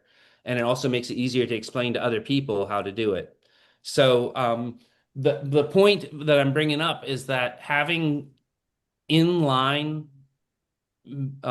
analytical tools like the NeoSpec that you mentioned can be really valuable for a lot of people who want to up their game. And the instrument that I've been using for testing is called the Light Lab 3. It's from Orange Photonics. And I do have to disclose that they have actually, they're a donor, and they have given me free use of that instrument. Yeah, so yeah, I do have to say that I have like I have a friend that uses interest. one. He quite likes it. There's a solution for Orange Photonics, right? Or is that just the purple one? Orange Photonics is really neat and different because it's a liquid chromatograph. So it actually has a little pump in it, and it runs a solvent system. And there it's a really I find it to be a really interesting set of engineering trade-offs and choices that they made, where they went in the non-obvious direction, right? Like so many of the approaches to making rapid cannabis analyzers or portable ones have been like near IR, but the advantage of it is that the Light Lab is way more flexible in terms of the different kinds of samples that it can take. It does a great job with flour, and it also I would rather use the Light Lab for measuring beverages than I would an HPLC. Because for the HPLC, I have to do so much sample prep, and beverages are already so touchy that, like, you lose cannabinoids from beverages from any sort of handling step without even knowing it, right? Like all the time or anything. So, but with the Light Lab, because of the way that it works, you actually inject just the beverage neat, because the Light Lab column is kind of a shitty column. They really made interesting trade-offs with it. So, so the disadvantages of the Light Lab are that the detection limits aren't that great for some compounds. Like if I'm not going to get all the minor cannabinoids, I'll have a couple of non-detects because the limit of detection for cannabinoids is about 0.5% for most samples. It depends on you can't do pesticides or herbicides. And you can't do pesticides. There's definitely limitations. You get shit for terpenes. But as I've played with this one for a while now, the NeoSpectra, which was just bought by the Swiss company Bucci, there's 150 patents in this little device. It's pretty incredible. You can be shaking the table. You don't need any professional. You don't need a chemist to operate it. You could get the janitor to operate it, and he could come out and smash the data out. Data resolution just goes up so high because you can take so many tests with this little thing. That's so important. It takes about 1 minute to do a test. You could do literally hundreds of tests in one day. My friend who has a GMP lab in Holland, he was telling me, I asked him, what do you think of the Valenveris? He wrote me this: concerning the Valenveris, we validated it for cannabinoids compared to our EU GMP lab. Valenveris is actually better and more reliable, in my very humble opinion. We can now run much, much, much more samples, and so we can do research with increased data resolution. Ruben isn't getting this device back, is all I'm saying, because he had it lent to him with a 30-day money-back guarantee. That's what Ruben offers. But yeah, if you ever get a chance to play with this one, maybe I'll be able to figure out a way to get one over to you and Dr. Mark to play with. But this is the Valenvera's NeoSpectra unit. Just a nice little handheld unit, super easy to operate, hooks up to your phone. I can do macro and micronutrients in the plant, which for me is kind of the big seller on this. If you're a grow and you want to know what your nutrients are at, this just tells you within a minute. Really cool. It's unbelievable. And then Ruben, who's Marcus. Yeah, right. Please. Ruben, it's How listen much does from a that grow thing cost, perspective. Marcus? Do you know how much It's that thing costs? 12,800 US, and then they're going to have a subscription. And he said, look, if you're happy with it the way you buy it, the day you buy it, great. But every year we're going to be doing all sorts of different. Ruben works with universities and set up these big protocols, and he collects these massive amounts of data. And then it's Ruben who's got like, he came on the show. He's got like 3 engineering and agricultural degrees. He's got a master's. He's worked at the University of Amsterdam, the University of Barcelona. He's the one that programmed all the data into this. You can also get models for this. I have one for psilocybin. You can get like pieces that attach, and you can go right onto the soil.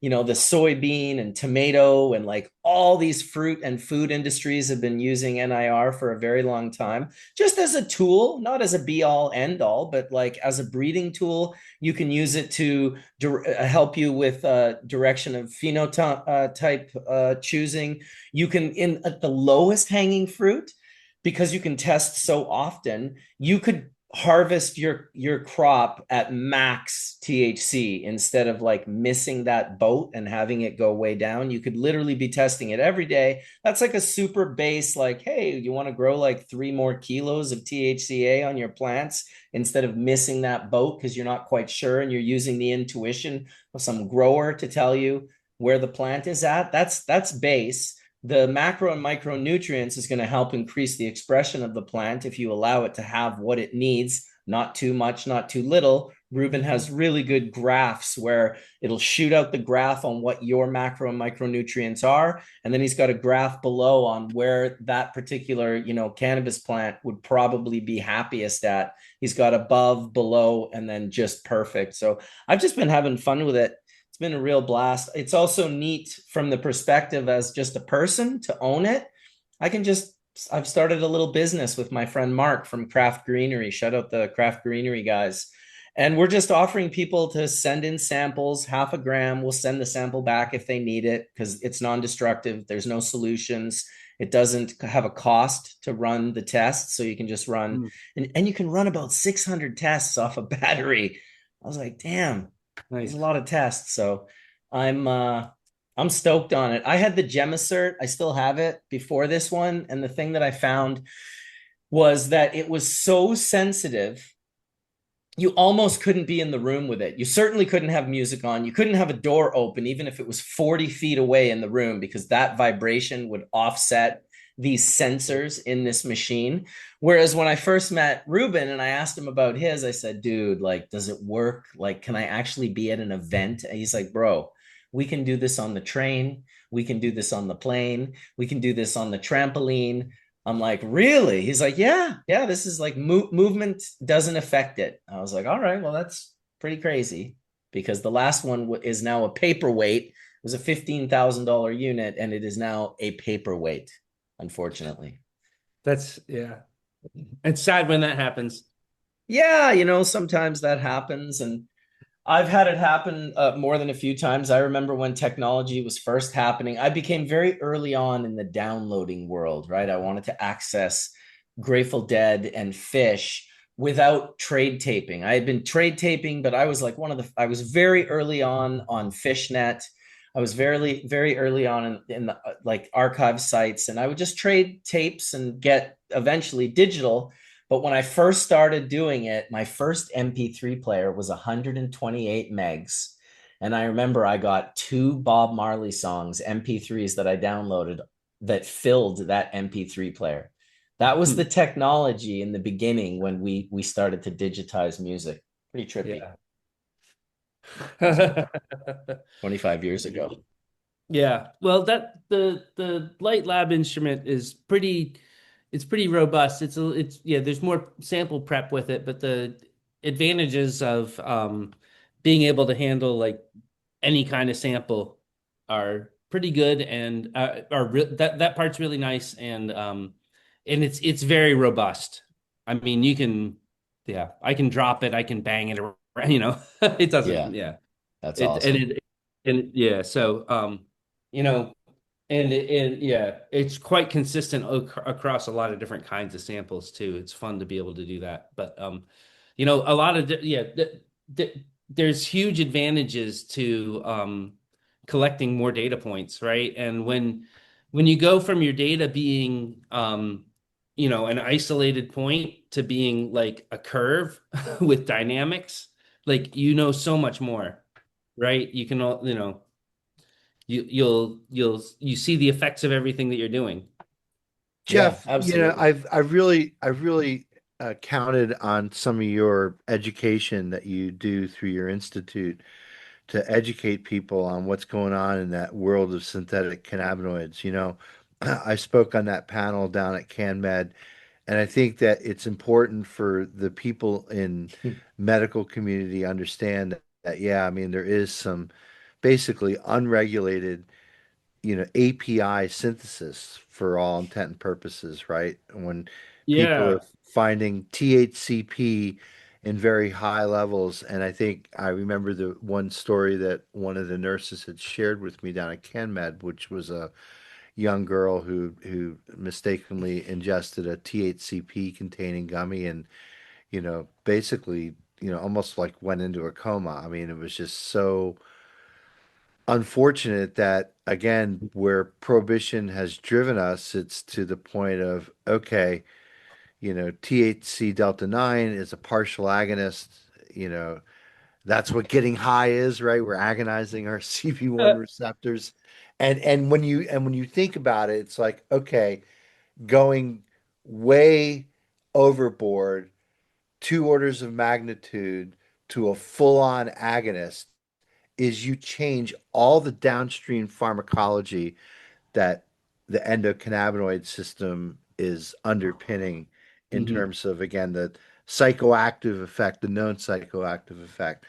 But I guess the thing that, again, I always think about is that what would, if prohibition went away, if people had access to good hash and good rosin and high quality, high artisan material, as well as the, I guess, bulk pre-rolled floor sweepings with THCA. I mean, if that marketplace exists, you'd like to think in like a Walmart kind of sense. Yeah, people are always going to go for mass-produced bullshit, but I think most of our audience and most of the people who are hash enthusiasts like our people are really more of the microbrew beer example, just extrapolate that onto alcohol.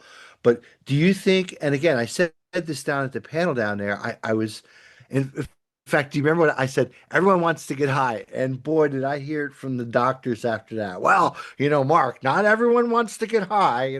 Sure. People take this for medicine. I got that lecture from more than one doctor.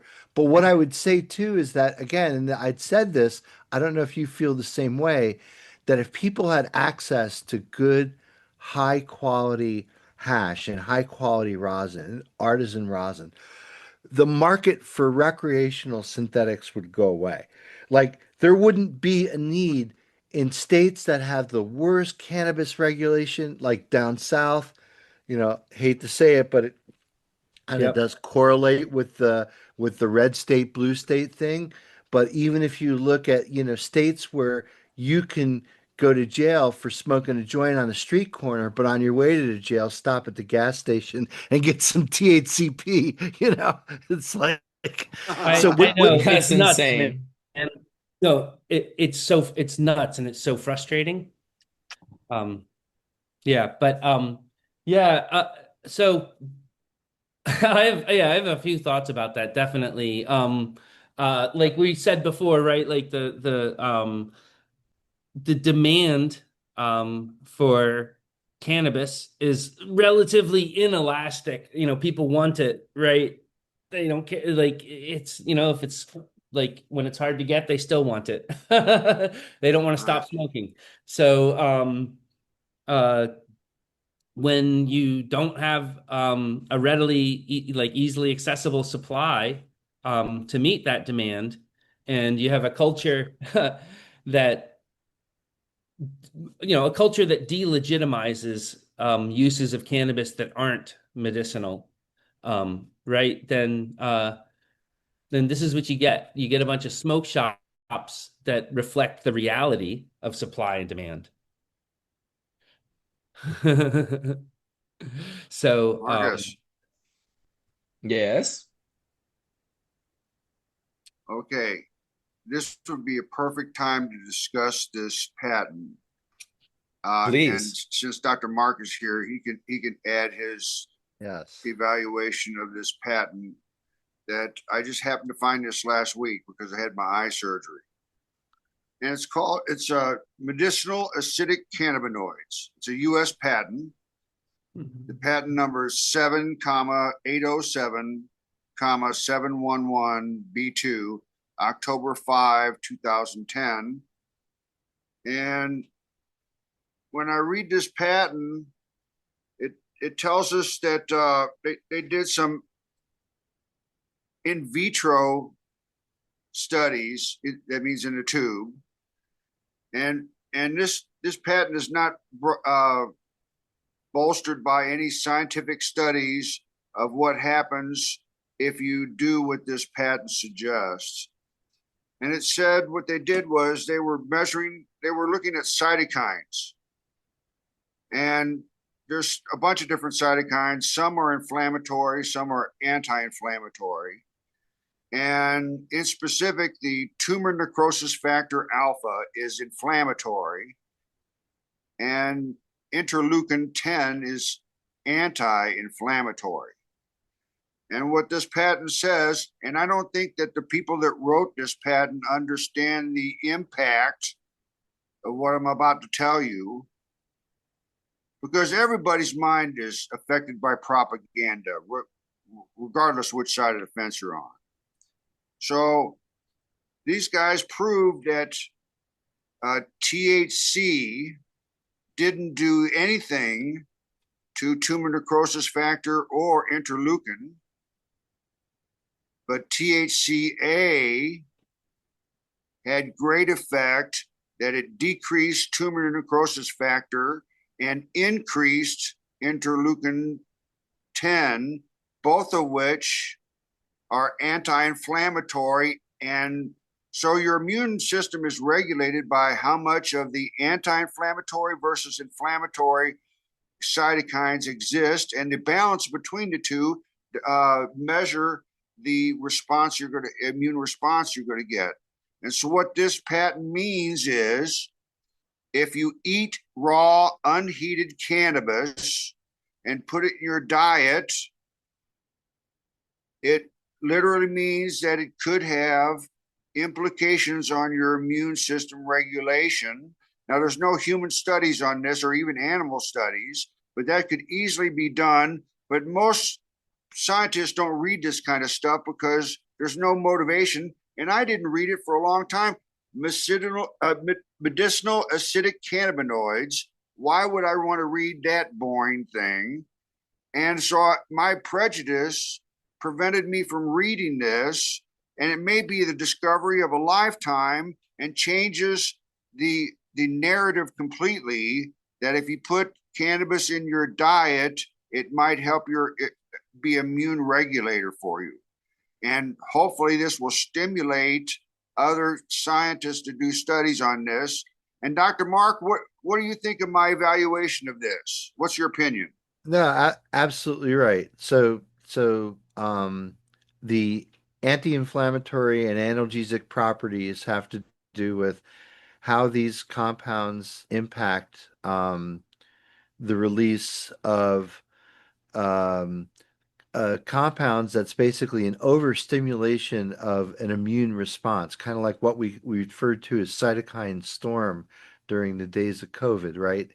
And so a lot of that collateral damage is some of the reasons why COVID patients were basically rendered without the, basic of pulmonary function, right? Which is basically to exchange CO2 for oxygen in the blood.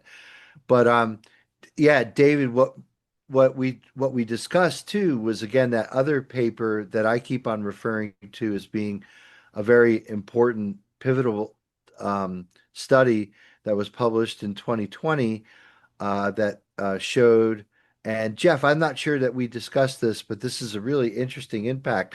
What we're talking about is a different biological activity of the cannabinoid acids versus the decarboxylated cannabinoids, which have been widely studied to be, again, if you just look at the Yeah. binding I'm at following you. one Yeah, if you just the binding at CB1, it's like two orders of magnitude between THCA and delta 9 THC. But if you were to look at this paper, and Jeff, I'll share this with you offline, in Function that was published in 2020, they identified that cannabinoid acids, and in particular, David, if you remember this, it was CBGA that they found out completely blocks something called store operated calcium entry, which is a very important calcium flux into the Yeah, cell. we should read that. I would like to review that study, so I would like a copy of that for Yeah, sure. I think I'd sent that to you offline, David, but I'll send it to you again. So this calcium current, which is known to ultimately um, be involved in that biochemical inflammatory response, which again is the release of these All right, molecules which cause the inflammatory reaction for a variety of these diseases, but often it's with some type of autoimmune disorder, which is again, it's extremely important because the body's own way of defending itself against disease is right. through through the immune system. And maybe again, that could be a good place to jump off into this thing that Etienne had sent us. I had seen just a quick blurb of this, but did not do a deep dive into this. But this is very troubling. What I've read here, and this was that a patient had died after succumbing to hospital-acquired pneumonia and cardiac arrest, and they had diagnosed her with a an infection of Cryptococcus neoformans. And so Cryptococcus neoformans is a very uncommon um, fungus. It's found in pigeon shit of all places, but it's most notable for it's one of the fungi that's actually what's called a radiotrope. So they find these things growing in and around Chernobyl. And they live off a melatonin source, and it's very important in the fungal kingdom. But this particular case that we're talking about here, and I'll just read a paragraph from the paper if that's okay. We recently encountered a 46-year-old woman with relapsing multiple myeloma. By the way, that's what our dear friend Wade had, and my late uncle Eugene, who just passed away a couple months ago, died from multiple myeloma. Following autologous stem cell transplant, which was treated with daratumumab. That is a biological. So it's one of these biologicals again that's used to treat multiple myeloma, which again is a blood cancer for those of you who don't know what that is. Um, um, they are also treated with polytamide, which again is another drug that's used with a multiple myeloma. And here's again, I believe my non-expert opinion of the culprit, which was dexamethasone, which is a corticosteroid that was used again to treat probably the inflammatory condition that was associated with this stem cell transplant. She Wow. presented Yeah, but with it's several also months. immunosuppressive. That's right. That's right. That's right. She was presented with several months of dysphonia. Dysphonia is kind of like a hoarseness in the larynx, like inability to kind of orate or to speak. So you're kind of like it weakens your throat. Sore throat that worsened over the preceding 1 to 2 months. There was a new onset headache. She was diagnosed with, again, this is the fungus itself, Cryptococcus neoformans, in epiglottitis and larynginitis, and also meningitis, and treated with serial lumbar punctures with liposomal amphotericin B, which is a very potent natural product that's used for very serious systemic fungal infections. Also, Yeah. flucloxacin, which is 5-fluoro cytosine, which is also used quite a bit in those types of very systemic, problematic fungal events. So followed by high doses of fluconazole, again, an azole fungicide that's used quite a bit. She presented 2 months later in septic shock with bacterial urosepsis. That's basically sepsis of the urinary tract system. Hospitalization was complicated with hospital-acquired pneumonia. She subsequently developed arrhythmia and died from cardiac arrest. Autopsy showed persistent cryptococcus, which is basically the colonization of this Cryptococcus neoformans involved in the epiglottis, lungs, and visceral pleuria, and superimposed with pneumonia. So I won't bore you with the other details of the paper, but they did. The patient did present them with four different the patient provided with four different cannabis products that she had purchased from different dispensaries. So here she is. She's a medical patient in Pennsylvania, right, with multiple myeloma, and she's buying weed at a dispensary, right? Loose dried flower, ground cannabis sativa, and ground hybrid flowers grown in Pennsylvania. And basically, this isn't a fungus that they typically screen for. I see in Pennsylvania, they screen for things like aspergillus, things like E. coli, the stack E. coli, the real bad one. Um, and I think they test for total mold and yeast, which I think total yeast would get this because this is a yeast type mechanism. But in terms and it's not even known.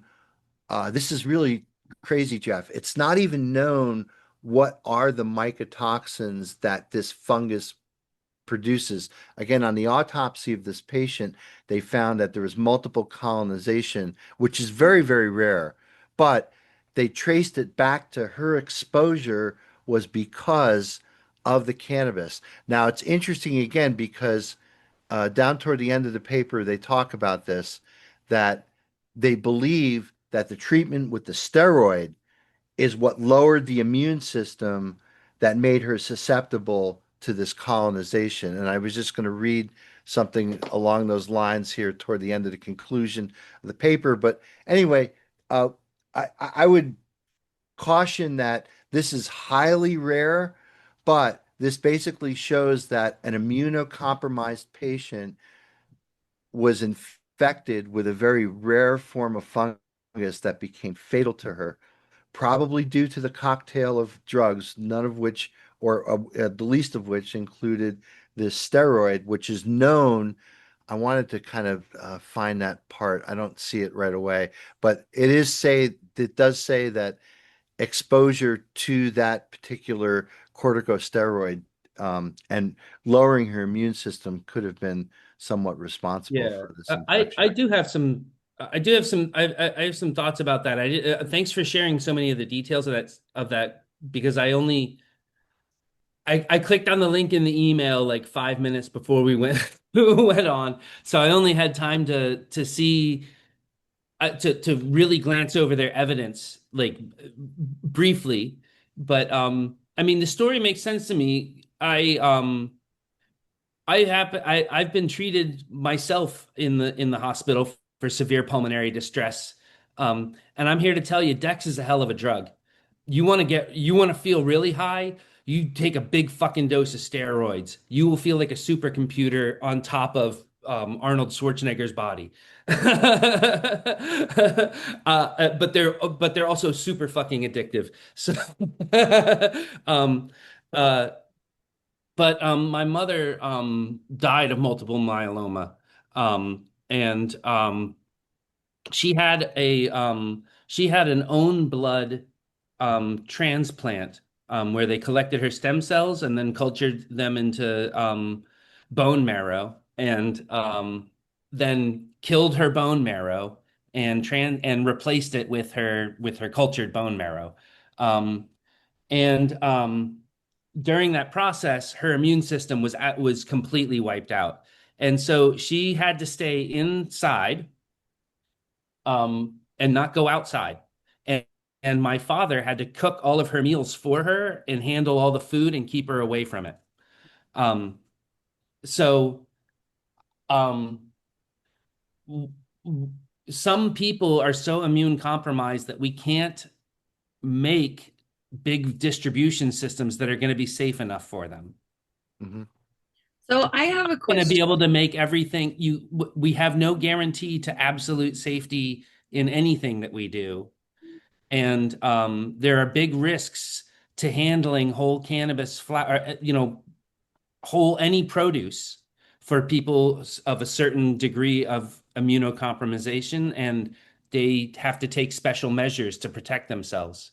So it sounds like a really tragic thing. I think that we should learn a lot more about this fungus and its role in the cannabis microbiome, and what our cultivation practices may or do to encourage or discourage its growing, and how we might detect it better. I think I would want to learn everything about it now that it's very interesting that someone was infected like that, and the level of confidence associating the strain in the weed with the strain in the body makes it, makes that step has never been proven, I think. So Yeah, it's nice strong evidence. science.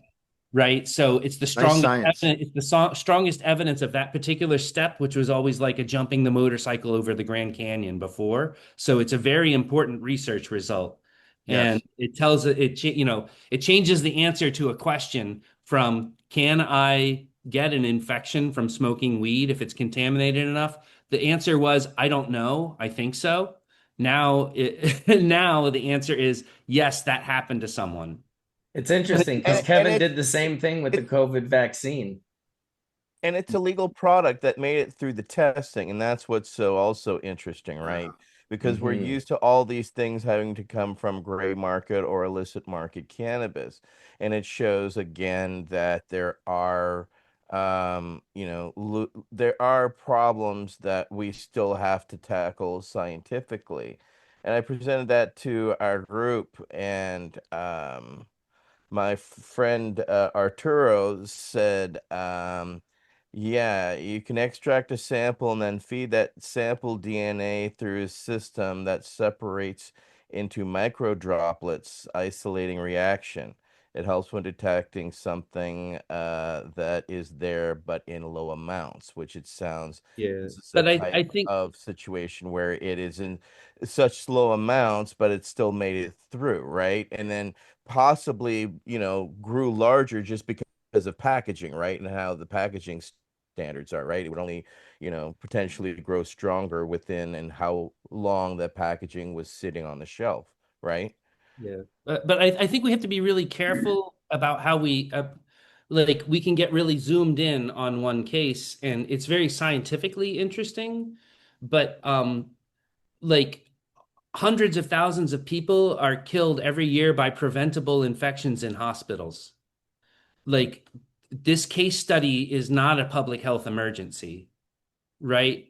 Like it's like I think it's really important science and research, and introduces a lot of new questions and interesting questions to ask that are important, and also safety related. But at the same time, I don't think that this, yeah, I don't know. Like, I don't think we should launch 1,000 research projects to stop this from happening.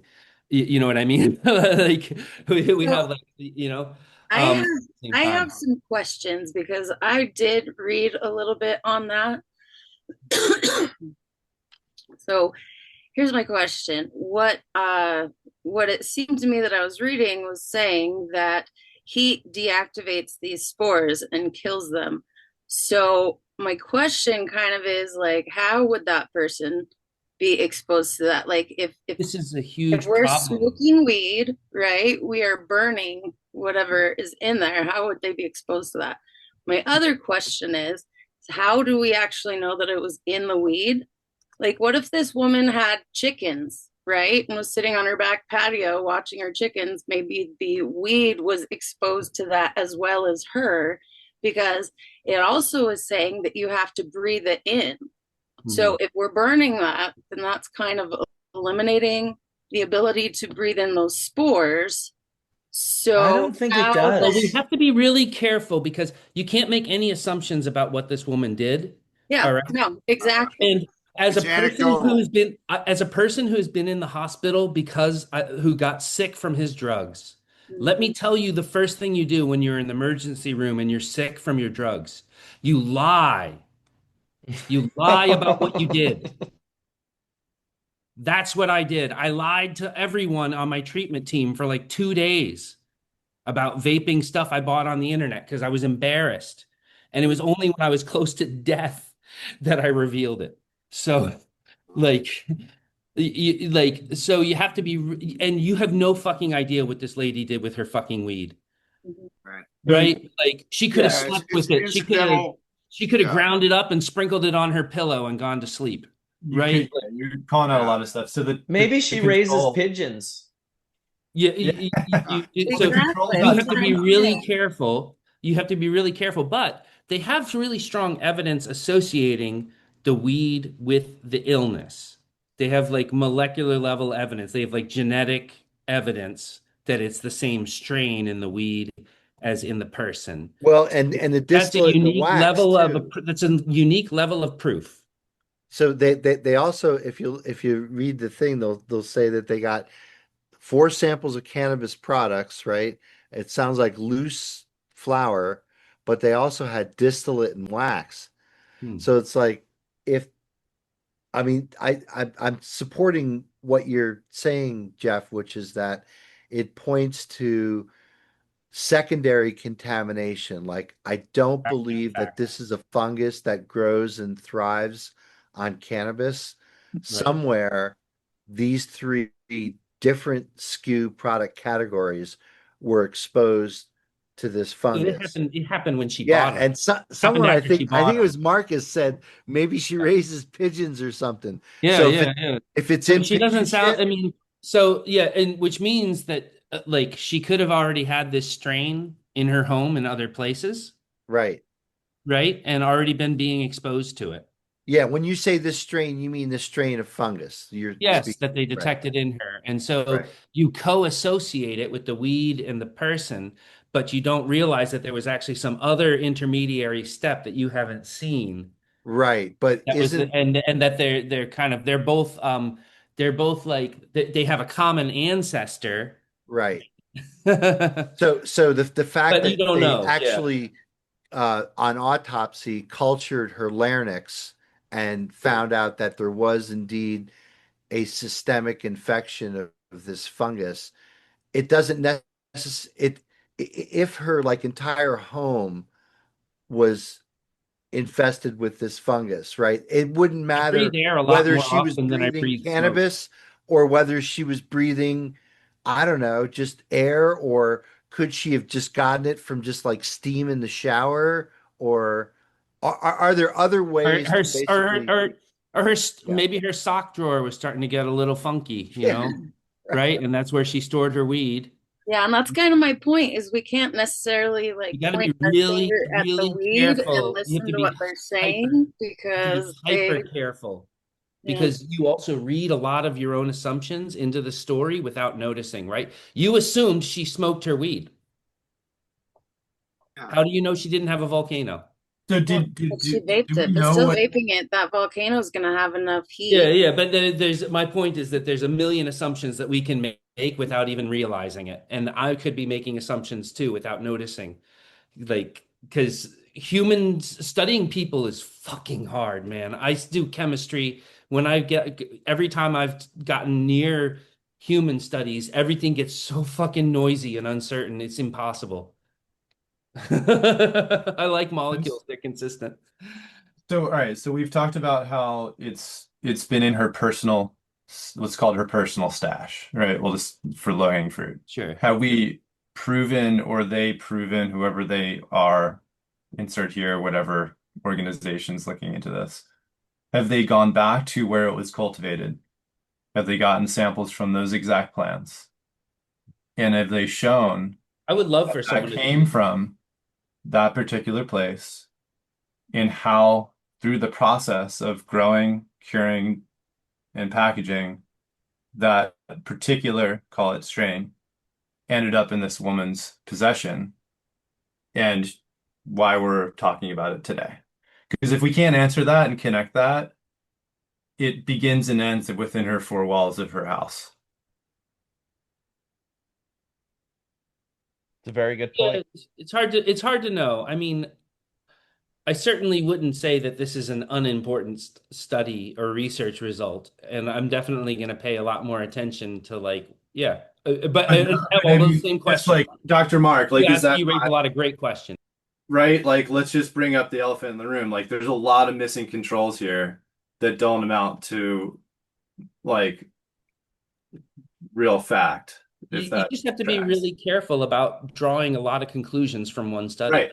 Yeah, that's That's kind of what I'm all. It's saying. just a Like, normal limitation of research. There's nothing wrong with it. This is a great yeah, study. I'm just questioning it right now. I'm throwing it into the air like, hey, so like, okay, but do we have plant tissue from the plants grown, or the room it was packed in, or the jars it was packed in?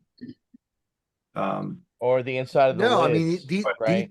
these are all valid concerns, but I just think again the point that I just addressed, which is the fact that it was not only in the flour, but it was also in the distillate and the wax, says that the point source itself may not be the cannabis flower itself, right?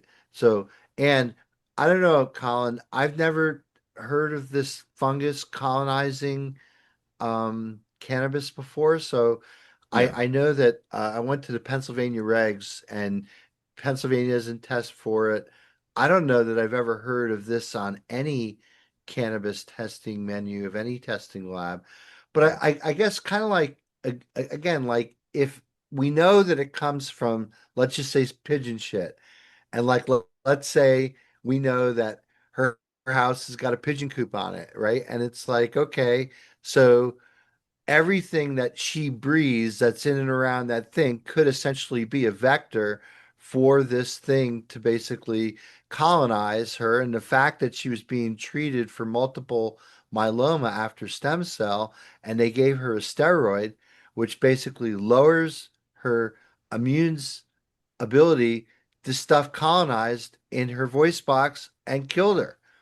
And I don't know, again, like, okay, they found it in the cannabis, but did they find it in like the bed sheets, and did they find it in the rug, and did they find it everywhere else where this source of contamination could be from?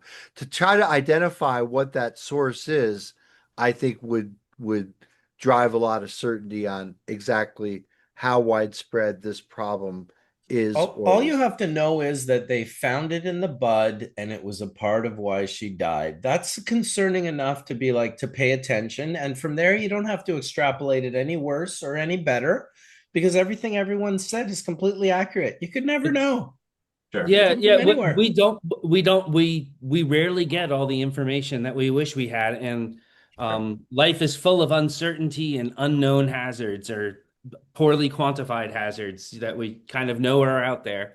Um, so It's it's a fair. good idea not to change your whole worldview um, Right, as a result of one case study. right. But it's also a good idea. It seems like as scientists, or many of us are scientists, or at least curious and interested, like it's a great thing to look at, Yeah. ask questions about, talk about just the way that we are. This kind of discussion itself is some of the most valuable way to kick the tires on this and figure out what we should really how we should feel and think about this after at the end, you know? Well, it may just be an N of one situation, right? And that's okay too. But this is the thing that we're concerned about because again, we've been raised under this false assumption that nobody has ever died from cannabis, right? It was something we used to promote, and in the sense of how benign and how safe it is, right? It doesn't fit on the LD50 scale, right?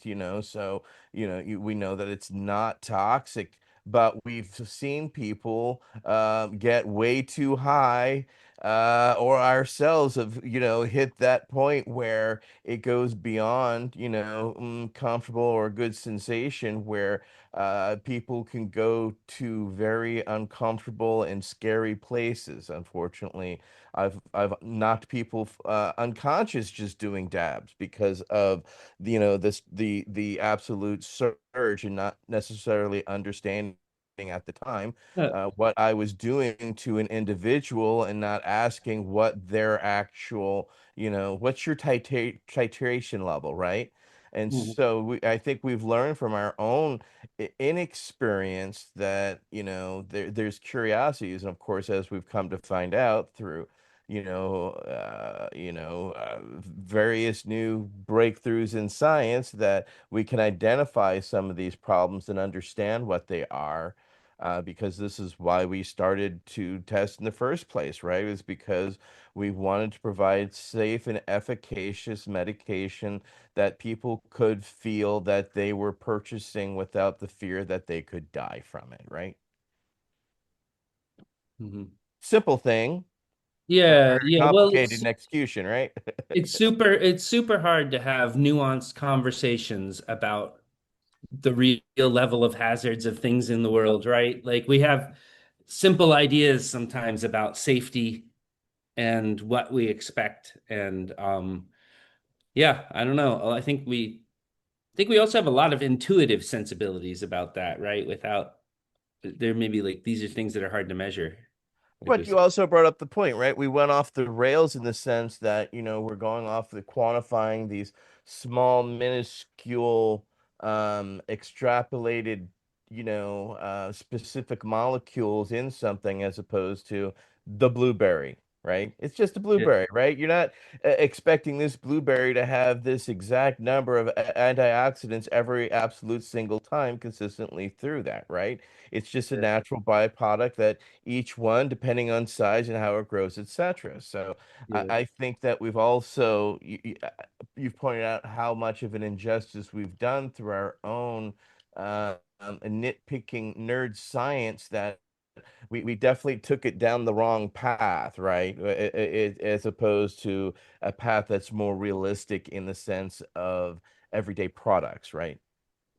Yeah, yeah. I think that you know, the way I wish legalization would happen is I wish that all these states, they rush to open up stores because they want to collect taxes. That's their only motivation for legalizing it at the legislative level, and to empower their local business people, and to have some easy slam dunks and cash in on the green rush for their state, um, so they rush to commercialize. They establish a state agency, usually under their treasurer's office, because they're thinking of it as a cash cow, like the lottery, right? And then anything else is an afterthought. So I wish that we would legalize home grow first, and then for distribution, the first thing that you legalize is farmers markets, because the commercialization of foods is like what make is where the risk comes from. Just like home gardening doesn't carry the same risks, right, as commercial agriculture for the participants or the people eating the food, right? It's just different risks come from scale. Like it's just a fact. And large scale commercialization brings a lot of is hard to control. It brings large sums of money and lots of lobbying, and a bunch of cokeheads usually show up somewhere along the way. Um, Those and pesky cokeheads. they show up wherever there's a bubble, right? Like in all of our economy, right? Like they're They in the need to just get out of that bubble and get on the yeah, bubble. That's what they need to stocks and do. like startup industries and whatever, crypto, like yeah. So Diana had a good point in the chat here. Skunkman Sam's wife, better half. She was asking if it was cryptococosis, and Mark Scout Chaldone assured me that it was, so I texted it there. She said the reason she was asking is because it can be dormant in your body. huh. You don't have to necessarily get it from like one place. It can be dormant in your body and then like I guess activate and you The can get sick spores from it. themselves, The yeah. spores, yeah. Yeah, the spores on these things are bulletproof. I think that's how they could survive Isn't that being that's what the Anything. name means, right? The cryptic. Chernobyl. It's referring to their badass spores, right? Yeah. Spores are Yeah. intense, man. They're not easy to kill. Yeah. So, oh boy, yeah. Fungi are amazing, man. I mean, they're so diverse. I mean, they got their own fucking kingdom, right? Dude, Oh they man. should Right? probably have two or three kingdoms. I mean, they're the only thing on Earth that we found in space They that have was their own, that's they're on their Yeah, own that's no, quantum that's true. levels, right? yeah. Yeah, exactly. They just they're amazing. No, and yeah, and we can hardly tell the difference between most of them. Yeah, she's mentioned it again. The fungi can remain dormant in the lungs or other organs for extended periods of times. I'm guessing Diana knows this because of her liver that she's had to deal with all these years. So she's dealt Yeah, with transplants and my dad, who actually turns 89 this month, succumbed to something that is quite common in the desert Southwest called valley fever, which is a fungal spore that lives in the desert Southwest in the, dirt and dust of, Arizona, New Mexico, Southern California area. And in areas where there's a lot of construction and there's a lot of, new stuff kicking up dust and everything, a lot of people who live all of their lives in eastern, states and eastern climates move out there, retire.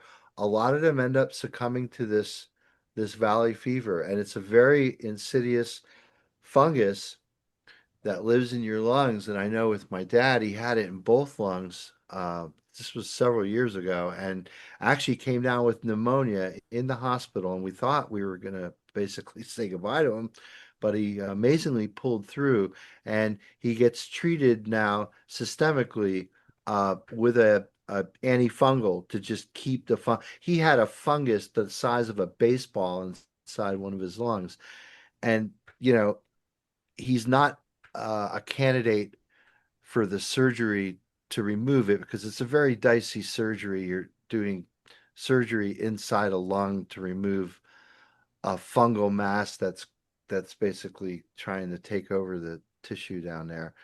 I know that his breathing was compromised, but fortunately, knock on wood, he survived it and got out of it. But a lot of people don't, and a lot of animals, from what I understand, dogs are extremely prone to this valley fever thing, which I had never heard of, but we certainly looked into it when my dad was diagnosed. So fungal invasions of the lung are no fucking joke, man. They can definitely take you down.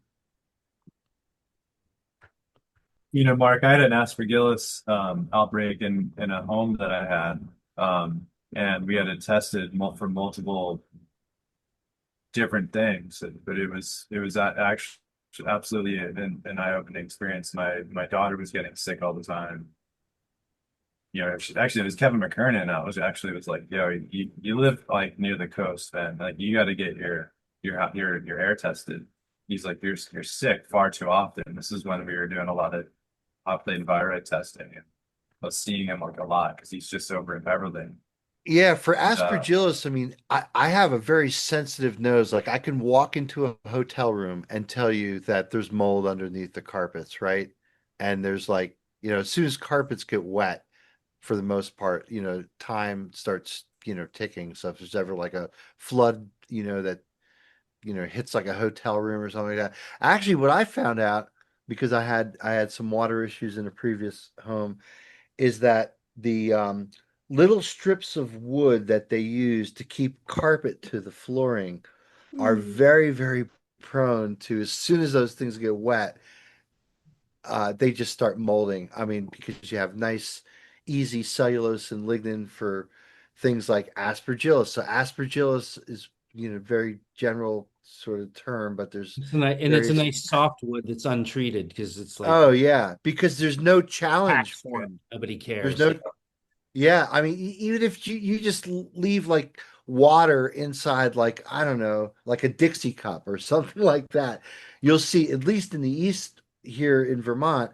Yeah. within days, you'll start to see it turn moldy because there's so many spores in the air and there's such a pressure of this. So Mm. you're absolutely right, um, Colin. Again, I could immediately walk into a hotel room or walk into any room and tell you that this is a sick building. Like a lot of times, what they didn't understand is that they needed to properly insulate the air conditioning ductwork as to not generate condensation. I mean, think about it. You're sending around cold air through your sends, right? And you get condensation on these really humid, hot days here out east. And then that relates to basically all this water that ends up getting, into drywall and into carpet, into things that you don't want to get wet. And you'll smell it as soon as you walk into a room that, man, there's mold underneath this carpet. Right? Yeah. I have a sensitive enough snuffer to smell it. Seasonality too, on the East Coast, our outdoor, there's a reason why there are certain regions that have it more than others. Yeah. It's seasonality, it's based on where those temperature swings are and for how long and what your harvest window is. Yeah, So if that's there's a convenient food source, there's a bug that's evolved a way to fucking eat it, right? That's Yeah. basically what it comes down No, to. I know it's super Or a hard to fungus. Yeah. hard to get away from it. You know what I mean? But Yeah. so it's always there, right? Let's just Yeah, be, these things are super hard to stop, and uh, I don't know. Yeah, for a case study like that one we were talking about, like I would, I would like to know if they checked other sources, if they checked anything other than her cannabis. Well, did they go back to the producer is the question I have. Like how Yeah. granular did they But get? like, I And mean, because did they assume? Did they because assume there's that a lot of they were assumptions to your cannabis and then point, test it, right? or did they There's test a bunch of random 8 stuff? authors on this paper, right? Yeah, Yeah. but 8 again, can they authors. answer that question? Like, did you go back to the lot? Did you test it? Did you test the plant tissue? Did you go back to the moms? Did you go back to the IPM strategy that they used and what was done week over week all the way to you know to it being I, in the jar? I I think Take they the would more. need to do a forensic analysis of the dwelling that she lived in, right? It's most likely that since these were multiple different products, I mean, there's no cannabis fungi that's going to live through the distillation process, right? I mean, I could see you having, I don't know, maybe you had distillate that got fungal contaminated, but That's why I asked, did they test anything else from the house other yeah. than the cannabis? Because it's Because fair to maybe ask, did the grow have a consumption physical? directed them, you know what I mean, to something that was actually a more general environmental hazard for this person. Um, you not to be too nitpicky but case studies, I mean, God, you should always be super careful about drawing a conclusion from one case study is my I think it's fair to ask all these questions, though, because it's, yeah.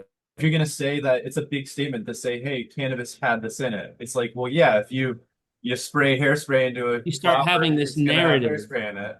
and you start having this narrative that gets around that can wag the dog. It really does happen That's what I'm trying to highlight. because It's like, it shapes how people ask questions again, right? Like if these guys said, hey, this was an immunocompromised person who smoked weed and she got a lung infection, they might have said, hey, we should test her weed, right? And that could have led them down the wrong rabbit hole. true. And then to your point, like, did they go to all the steps necessary to really come to the conclusion Yeah, that did it occur to them? Yeah, did it occur to them to test something other than her weed in her house? To say, hey, maybe it's not her, maybe it's more maybe we're just finding this on her weed incidentally, and it's because it's all around her environment. Maybe she breathed in the spores, then she smelt the bud and was exhaling and blew Again, spores all. the I'd be funky curious to look the into funky the sock fact. drawer, man. You don't know what The she did. funky sock drawer. I like that theory. That's a good one.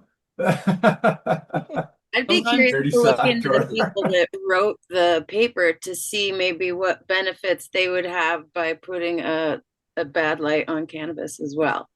Oh, people don't need like a concrete benefit. Just an easy narrative and publishing a paper is rewarding, you know? Like there doesn't have to be anything nefarious. In fact, I feel like very little, my experience of academia is that very little of that sort of thing happens. Well, I That have Lyme disease and I've dealt with a lot of very nefarious things and they do happen for sure. well, they people Oh, people it fall gets in love down with to their own straight people nefarious. fall in love with their own idea, though, is the main thing that happens to the scientists. Like they yeah, I don't know. that's the way that science gets misled nearly all of the time. They fall in love with their own idea and miss the assumptions that they're making, just like that assumption of like, oh, we should test her weed, right? Like The that is Yeah, emotional out of part all the is things she has, they decided the weed was the thing they should test. yeah, right. not Like, the but eggs. You can't test the eggs in the fridge. yeah, but It's going to come from she's them. breathing a lot more often than she's smoking. Mm-hmm. True. Yeah. Oh, it's interesting anyway. Yeah. No, it's super interesting. You should pay attention. Yes, So, always try to pay attention. Yeah, it's I also think the other it's a good lesson question. about case studies and their strength and limitation. Well, does anyone know anybody who grows weed and also raises pigeons? Mike Tyson. Mike Tyson. Yeah. I think that it He also, grows you know, weed begs and the Has his raises question. pigeons. fingerprints all over it. Someone better get this information to Mike ASAP. This Mike truly should begs the investigate question of him. testing. You know, like Kevin always goes back to the idea of 10,000 CFUs. We debate this a lot. What, if at all, does that actually mean and do for us? And what are we missing by putting these counts on ourselves? Because we're limiting ourselves in what we can use to combat certain things in terms of IPM management. And this really goes back to just how plants grow and biology works and how we are to deal with it when, you know, these unfortunate scenarios happen. You know, how are you to, as a producer, to protect yourself against broad mites and soft body insects when you can't use things like, uh, you know, linalool or Geranol, you know, and then what does that do for suppression of other organisms and other things that are helping fight this balance that we have in nature that just happens naturally sometimes, you know? It's a really important question of like, you know, how much of the cannabis natural microbiome do you Right, detect from total yeast and mold? right, Is it possible that the presence of some fungi is actually beneficial to the it is. cannabis and makes it more resilient? Or is trying to grow cannabis in hypersterile environments actually risky It's in unintended ways? yeah, The way that denuding organisms of their microbiomes can expose them to other unintended and unexpected risks that didn't seem obvious at first, including allergies and right, sensitivities, right? So, yeah, also, it's reasonable to ask. So if I've got 10,000 colony forming units per gram, right? In a gram of plant matter, I might have maybe like a billion cells, like just to be really crude, right? Maybe a few more since it's dried out, and sure, the water's gone. So uh, so those colony forming units, they're not uniquely one cell. I don't really know what they are. It's kind of a phenomenological description. But still, I would say, right, they're in the parts per million at that point of plant matter that I'm lighting on fire and inhaling, right? So they would have to have some really special molecules in them in order to be impactful at that concentration. right. And in fact, the presence of them, you have no reason to expect that the presence of some of those cells might make the weed somehow less hazardous because their combustion, I don't know, does some, who knows, right? Like that could happen too. The presence of some microbes could be beneficial in weed Well, we know for the that. human We know that smoking it too. trichoderma, for instance, is You a don't know. beneficial to mold and septoria and other Yeah. things that So are happening, So yeah, I've seen recent research evidence presented at CanMed by Zamir Punja that of endophytic fungi that totally. appeared to have gotten into the cannabis through the root systems from the soil. And, it was actually, they didn't really have enough data to say this very strongly, but they had a hypothesis that was weakly supported that, that the endophytes had some immune function and made the plants less likely to get colonized by powdery mildew. Yeah, Because there's a white paper that I think we talked about maybe last season that I brought up that talks about this, and also its ability to help colonize in the rhizosphere to help produce more evolved organic compounds. Yeah, so we know that there are risks to over-sterilization of our environment sometimes. We also know that there are some individuals who are especially vulnerable and need really special treatment and extraordinary measures to keep them alive. And yeah, it's really hard to navigate all of that. And in real time, when we know so little about the actual cannabis microbiome, um, and it turns Yeah. out that it's probably pretty important for all the things we're discussing here. Well, yeah, Right? I think living soil kind of highlights a lot of this sort of this discipline is we all I think we all talk about this a lot, and I know There's a nice intuitive perception, man. Smoke some living soil weed, right? And then try to go back to commercial. yeah, it's kind of like trying organic coffee and then going back to non-organic coffee. You're like, why is there like a weird film in my mouth with non-organic coffee? Well, because it's the way it's processed, right? Um, it's the how it's washed, it dictates that, right? Much like in hash making. So I think there's some direct correlations here, and we're still kind of uncovering this. The beauty of living soil is that, as much as we know, we just don't know. And it's kind of amazing in that way because there's things happening beneath the soil that I think we're still learning about. I think agronomists are still uncovering new things in that territory, and that's why it's so kind of a renaissance is kind of in terms of commercial is really there. But I do think target feeding and crop steering, as we've always said, there's something to be said for that. So I don't want to discount anyone's method, but what works for myself these days is really has been seeing living soil really work for not every bridle, but almost every bridle in our stable that we have. It's really elevated the way that our flavor profiles come out. So there's a really great book called Teaming with Fungi. It's written in the same series as Teaming with Microbes. And it's quite fascinating to read those because it explains how the fungi and the colonizations and these different connections that it has with the plant really does have such a difference with the plant. It's all about like the synergy of them, And getting back to like the sterile environment, yeah, there needs to be like a balance. Like I kind of relate it to like, so the Lyme disease I'm dealing with, it's not about killing all of the Lyme. It's about finding that balance between the good and the bad and not having an overaccumulation of the Lyme. So when that is in balance with all of the good things in my body, it balances out. And so the Lyme's still there, right? It's not like, oh, I'm cured. But there's this balance that comes into play where everything has to just sort of function together. It's like cohabitating, and that directly relates to plants and the way that they are able to keep that good health and whatnot.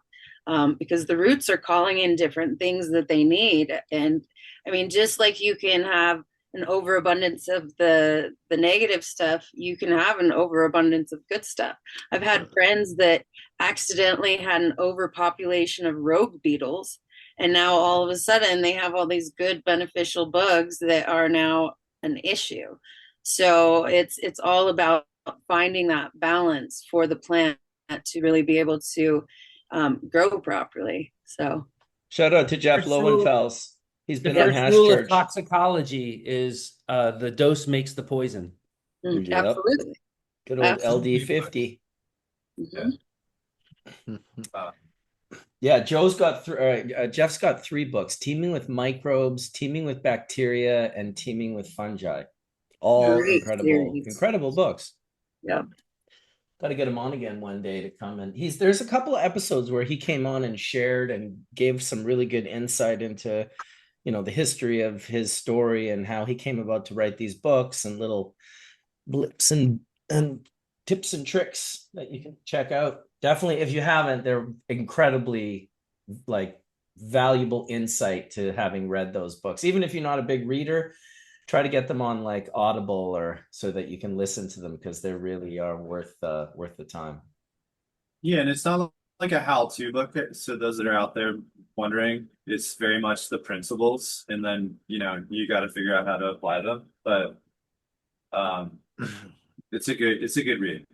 Yeah, I mean, the plant does not fix nitrogen. These things do, right? They've had the time course of evolution to figure it out. And if the name of the game is THC molecule or THCA or whatever, those are all made by synthases. What are synthases? Synthases are proteins. What are proteins? There's strings of amino acids. Well, what's an amino acid? An amine, nitrogen. And again, just to get the primordial about it, we all evolved in this symbiotic relationship within the world in which we live in, right? Like we exhale CO2, trees absorb CO2, right? It's like, or plants, I should say plants, right? I mean, If there weren't organisms constantly producing oxygen, it would be too reactive to even sit around. right. Fine. That's super interesting to consider. And the other thing, Jeff, I always consider just being a chemist and again, being someone who is kind of aware of like the industrial revolution and the chemical industry and this petroleum based economy that we live in today, like how if you think about it, in all of since maybe just like the mid 1800s, like when the industrial revolution started and like when it kicked in and when Standard Oil and coal became kind of king, and to think about all of the hydrocarbon fuel that has been burned in the last 250 years, It's insane. and we're wholesaling all of this carbon from in the ground, right? Which used to be dinosaurs and swamp creatures and all kinds of shit. Well, We're that's what we wholesaling think. all of that carbon into the atmosphere. It's amazing, really, if you think about it, that the Earth's climate hasn't changed more because of the impact of human activities. It Just is so direct. It is so directly turning back the pump that made the oxygen and the free separate carbon to begin with. Because again, the only source of oxygen in the universe, free oxygen, is photosynthesis. That's the only way that the universe really has any free oxygen. Earth had no free oxygen at all in its atmosphere until photosynthesis evolved. Right. Because it was all bound up in the rocks. The rocks are full of oxygen. They're silicates and right. phosphates. They're they got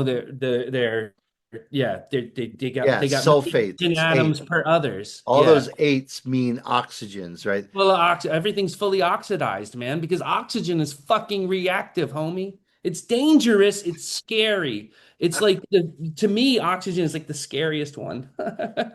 It's shocking that it's around in just the atmosphere and we don't burn up. Yeah.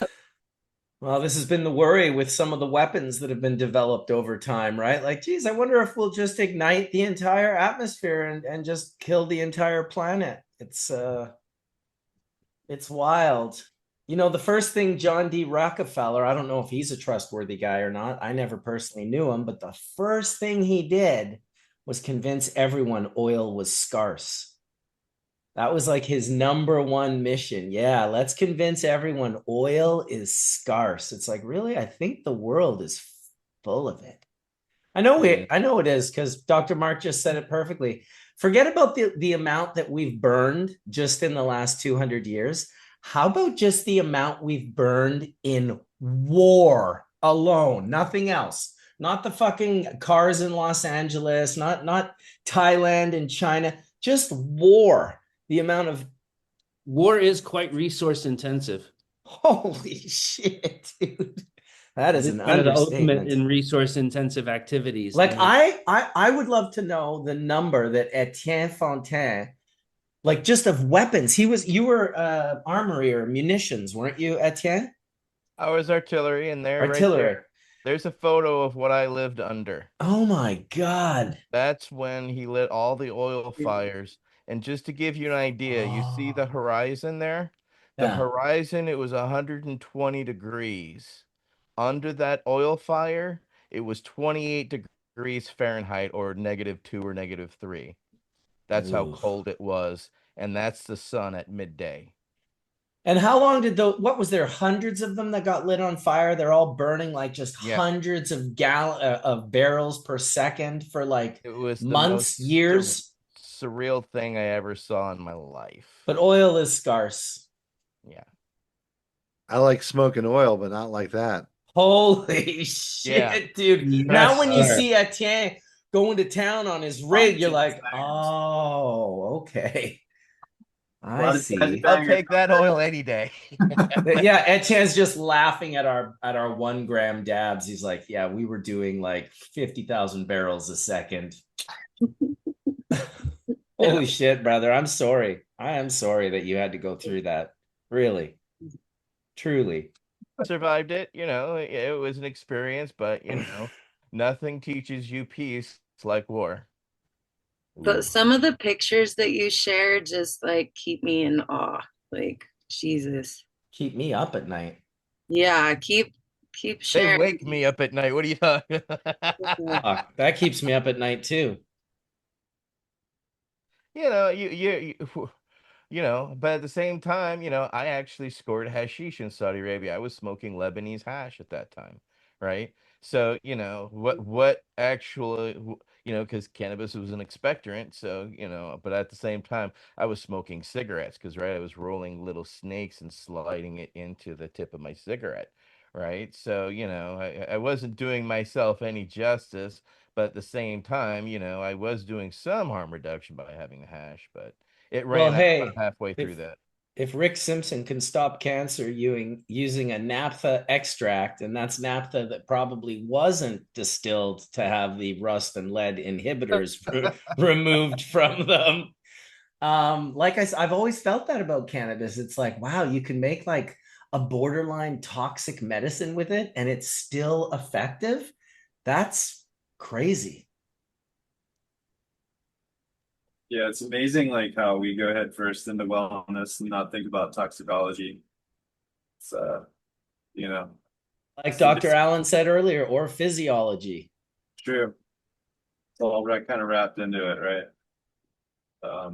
Well, here's the thing. We're just a bunch of weed people. Yeah, there's a couple of people in the room that have PhDs and are focused on specific things, but holy shit, how are you supposed to know everything about everything all the time? It's impossible. All you have to, my best way, I've found the quickest way I can go through the maze is do things wrong and make mistakes. Those things usually stand out like a sore thumb. They teach me the most. I'm like, oh, geez, I did the wrong thing. Pivot. If you Now I don't learn learn. from your mistakes, you're bound to repeat them. I tell my kids that all the time. Right. And That's true. yeah, I made the mistake. We thought our organic leptic testing was fine and that we could, find everything that we wanted. We quickly realized after, 8 years that, oops, that's not the case. There's something that we're missing that we need science to figure out because the eye apparently cannot see all. And that was our willful ignorance, right? And we learned from our mistakes and brought science. And don't get me wrong, we're still quantifying and trying to get that science correct, but we have to start somewhere, right, ladies and gentlemen? Yeah, I mean, What it's better like place to start than willful ignorance? Yeah. That's how I started my nonprofit, by having no idea what I was doing so that I wouldn't know not to try. Well, that's listen, that is exactly it. That's why young people are the future, right? You're always like, because young people have so much potential, they're still willing to do things that they don't They're have a clue what stupid they're enough to doing. try stuff that looks impossible. Exactly. Listen, that stupidity is everything. That's why intelligence isn't everything. Well, it's like last episode we talked about Robert Randolph. Like, what has really changed from this, like this here that held joints to what we sell joints today in? Not a whole lot. And the subject matter is sure as we've gotten a little deeper, but we've kind of known a lot of this foundational stuff, and we're now exploiting more of it, you know? It's kind of Yep. insane. Like this tin is insane to me. It's like this is their version of bulk. Like, and then that other container was the No, no, no, that wasn't their bulk. That was their packaging. well, Yeah. yeah, but The doctors were the ones who decided to use the pill bottles, right? But that was the government's idea of yeah, the how government it would should put it be, in right? that, and then it would go out in this, right? Right. Yeah, 300 joints with seeds and stems in it, right? exactly. With heavy paper, right? Right, which was paper, which had sulfur burning things in the paper Imagine getting itself. gifting. You Extra know, glue. and this Oh is yeah. after it's been sitting for months in a 50-gallon container, ground together, seeds and stems. Wait, after, you're gonna love this, Jeff. After it's been harvested and dried in the sun on the black plastic in Mississippi. This is a bit, what a process. It's so beautiful. Yeah, Jeff, we were talking about the plant biome before. It's interesting in 2010, El Sole published a paper and reported like 19 new cannabinoids, right? And I'm like, "Ooh, let me check this out. What's going on down there, right?" And we all know, we've heard it anecdotally that they grow moldy weed down at that swag farm at Old Miss. And El Sole is just a wonderful guy, and he certainly, was given an opportunity to somehow, again, be the government's source of NIDA funded material and all this kind of stuff. But he reported all of these hydroxylated cannabinoids. So it's kind of like the No, were they familiar. products of fermentation? Yeah, basically what it is. It's Oh like, okay, no! he called them new Sample prep, baby. phytocannabinoids. Oh, 19 new, and I'm like, wow, 19 new phytocannabinoids. Holy shit, this is going to change the world. When you look at the compounds, all of them, without exception, are hydroxylated compounds. And what Jeff tuned in on immediately is that's a hallmark sign of microbial oxidation. So it's basically, That's here are what the they do. They chew up cannabinoids. all these they chew up all these benzylic compounds, right? And Right, right. hydroxylate Or those they positions. oxidize like where the double bond used to be in the north ring of THC. Now there's an epoxide there. Now there's a then you could ring open the epoxide with a molecule of water, so they have the diol, right? So it was funny because I think when it was reported in J Natural Products, they're like, "Oh my gosh, a whole new series of cannabinoids." It's like, no, these are cannabinoids that are formed on moldy weed. And when I met Professor El Sole in San Diego at the ACS meeting just this past spring, and certainly I have nothing but respect. I told him, similar to the same thing I said to Mishulam, I've read all of your papers, and some of them I've read twice. I mean, I let him know that I knew his contribution and I knew his literature. And Chris Hadala from Proverde Labs was sitting right there. And Chris heard me buttering up, you know, El Sole. And El Sole is like, well, we got to take a picture together now. It's like, so yeah, so we got our phones out and took a selfie together. But yeah, and I have nothing but ultimate respect for Professor El Sole. But again, yeah, so that notion of does cannabis exists in a microbial environment? And like I was saying earlier, the plant itself does not fix nitrogen, right? And all those amino acids, all those synthases, and all those important the biochemical machinery to make the trichomes, those all require nitrogen, right? So there's this wonderful relationship that's in living soil. And gee, I wish Josh and Kelly were here. Josh and Kelly from Dragonfly Earth Medicine, Jeff, I don't know if you know them, but they're big proponents of the living soil method, and usually panelists here on Hash Church. I think we know again that through the time course of evolution, there's something about roots in the ground, right? I don't know. Is it something about the geomagnetic sphere of the earth or something like that? Or the fact that, if you're growing land-raised cannabis in an area that's had the time course of evolution to evolve that what do we call it with wine, right? That regional Terroir. terroir, right? That relationship that the plant has, not just with the soil, not just the growing medium, but all of the microbes and fungi that live Yeah. together, and how these two Soil is a things, complicated biomaterial, right? yeah, but just And it has really, they're really it's really complex processes that bring the nutrients from the soil right.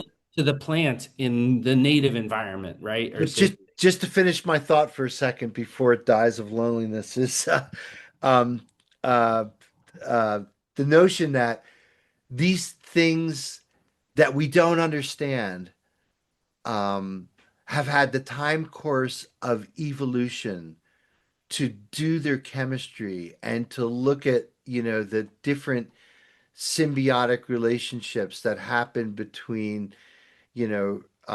beneficial microbes and insects, and how like there's the recruitment of different fungi to the root zone by molecules that are exuded from the roots of these plants that give colonization in and around the roots to feed the roots what the root needs. And there's a particular insect or again another fungi that comes in and feeds off the waste of those things. Because again, this is the time course of evolution where we can't, even the best, I don't know, hydroponic, can you possibly even think that you could even come close to what Mother Nature has developed over the time course of evolution? it's so elegant, right? Have you learned about molecules like siderophores? They're Yeah. compounds that are excreted by organisms. The compounds go out into their environment. They dissolve traces of metal ions that are there. Siderophore is a molecule that has literally like pockets to hold like one or more iron ions, and then they diffuse back into the organism or diffuse into the roots of the plant, but they were made by bacteria. I mean, it's like the interconnection and the intricacy of the processes that bring nutrients into the plant and its native environment, and how ham-fisted the comparison is if you just dissolve it in water and dunk the roots in, and then the ions are just floating around, kicking up against the roots constantly, right? Not in their little carriers, not with the organisms around that usually help that mediate the rate of the dosing of the nutrients, right? It's really, really complex in real soil. And even in these like artificial environments, there probably are like some organisms or some processes that we're not aware of that are more intricate, but like they're way oversimplified by comparison. Mm. I want to shout out Skunkman Sam because El Sole getting dropped. Sam would have had some random like insert epic Skunkman Sam El Sole story. There's been enough of them on the show over the years, but I could literally hear his voice, like, oh, and I showed him this, and he I didn't know funded about that. him. I funded him. I created him. I patented him. No, but I just all patented that, like him. the legitimate, like he was always inspired by anyone who was doing cannabis research, especially if you were doing it through those legal channels. Yeah. He would open himself up. You would be able to gain from his insight. He wanted that sort of industry to stand on his shoulders. He was more like Elon in the sense of sharing than trying to hoard everything that he knew. Anyway, interesting. Shout out to Sam.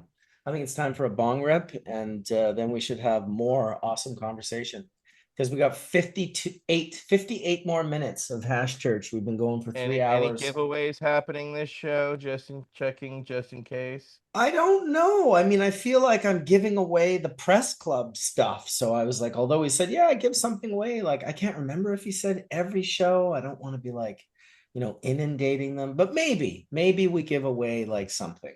We'll see.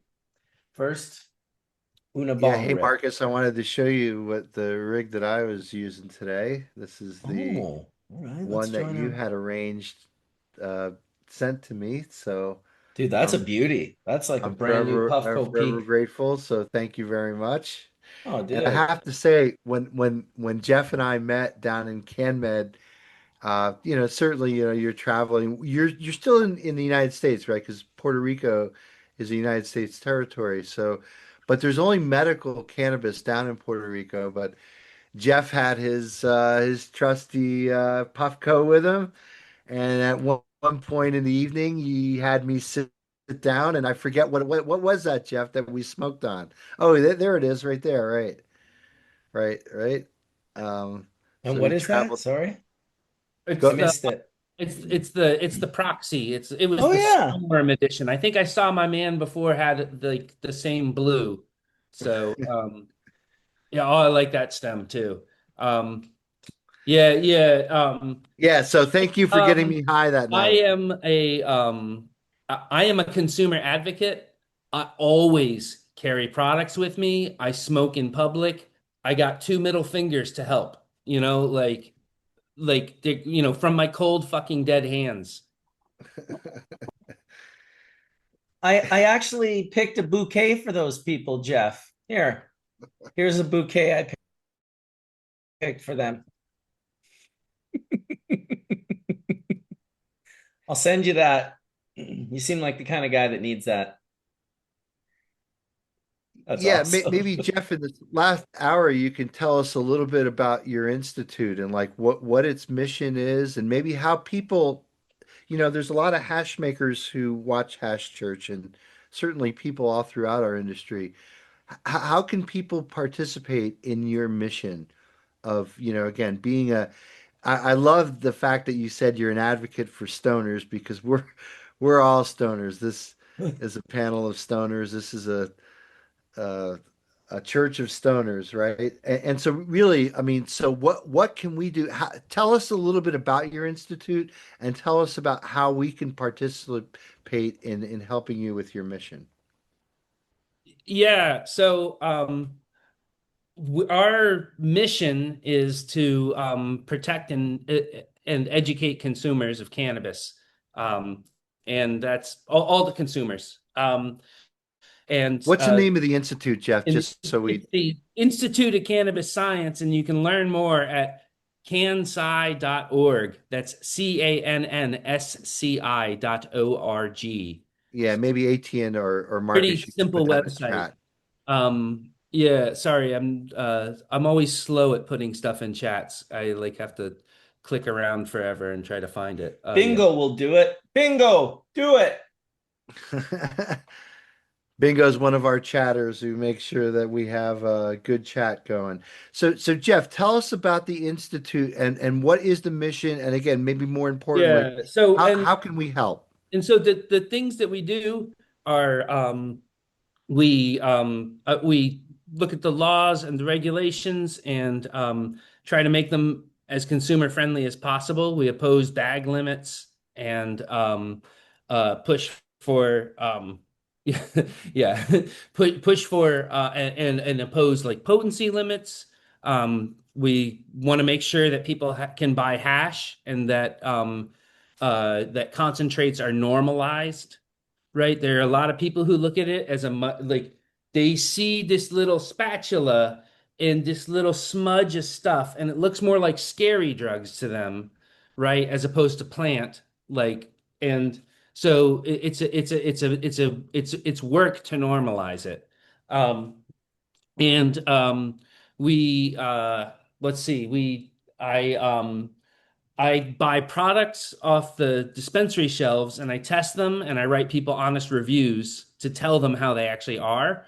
And I've done research to compare synthetic, or rather smoke shop gummies and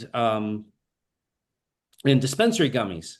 So for that project, I I went to every store in a narrow geographic area, whether it was a dispensary or a smoke shop, and I bought several gummies from each one, and I um, I found that your odds of getting an accurately labeled product were like almost 100%. It was like 10 to you 1 out of 11 dispensary products had like a slight error in its labeling in its THC content. It was off by like 20%. Um, Half of the smoke shop products were off by 80% or more. Several, like a good number of them were blanks. They had none of the purported active ingredient, or they had a totally different one. Did And that they're all surprise over the you? place. The degree of difference surprised me. Right? They're really different marketplaces, and it shows you, right? One of the things I've learned, sort of like we were talking about with that other study before, is that your results of your study are really determined by the question you ask at the beginning. And if you start out with a hypothesis that maybe this woman's respiratory infection came from her weed, and that's what you test to prove, then you may miss other things, right? Well, in the same way, we're hearing a lot about accuracy of testing and the safety of weed from companies that make money selling the testing. And like lab shopping has also become a part of marketing for some companies. And that's what they're doing when they do it. And in fact, some companies, right, when they send people to conferences to give scientific talks, they send their marketing officer, not their science officer, to give the talk at the conference. So, and that's labs that do that. So you do have to bear in mind that you're hearing about the quality of the testing from people who have an interest in what you think about it, and sort of an interest in showing you as many problems as possible. So, like actually, many of the packaged cannabis products are quite like accurately labeled, and like it's a totally different problem, and that's useful to know because then you start recognizing that maybe more of the problem with like this is the fact that this is a again like a distribution system for produce, but we're treating it more like bottles of pills, right? And so like some of the challenge of regulating it may come from like our fundamental assumptions at the beginning and some of our perceptions of uh, how successful or not the regulatory framework is may be shaped by who has the money to research that and to advertise the results of their research. Because my institute does not have the budget. I don't do studies as big as testing labs do. Testing labs have way more resources than I do. So you know, I would say that's the reason that you need civic organizations like ours is that we don't have the same kinds of conflicts of interest. Of course, I Right. also want to, you know, many scientists like myself are motivated not so much by money, but by a desire for approval. If I'm honest, right? Like Mark, you're smiling, right? Because like right? Like right, Yeah. you didn't choose, right? Like we like it. Like why do we do it? Because it feels important and people approve of it, and so we keep doing what people approve of. And so if someone gets a lot of attention for doing a study that shows a bunch of scary things about weed, then they're going to keep trying to do that study. That's what happens with public health as well. That's why so much public health is about the dangers of one particular ingredient, because it's an easy study to do, and then you get a lot of attention sometimes. So, so yeah, the thing that I've learned is that the more regulated the markets in general, the better accurate and safer the products are, and the less regulated the market. So when I buy the THCA flower on the internet, um, the evidence is that you're going to have a higher general load of pesticides that you're exposed to than if you buy it from dispensaries. Well, it just shows you that a certain percentage of humanity will always just, if they're not forced to, then there's a small group of people who will be like, they'll take advantage of that. Oh, we can operate legally without having to do any of this. And they'll do all of it. Yeah. They'll cut every corner and they'll be like, hey, we're allowed to. In IPM, you have pest pressures, right? You learn that it's a kind of more like a continuous wave. And that's the right way, that's the useful way to think about IPM, right? And you try to lower the pressures and, make maybe specific countermeasures, right? Well, in consumer protection, you have fraud pressures. There are constant pressures that you're fighting against, and your level of scrutiny is what you use to push those down.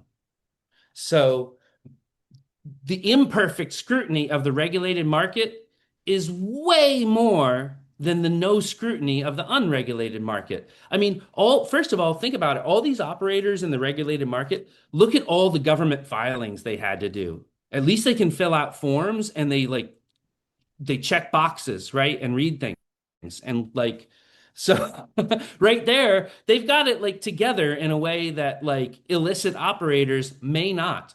Right?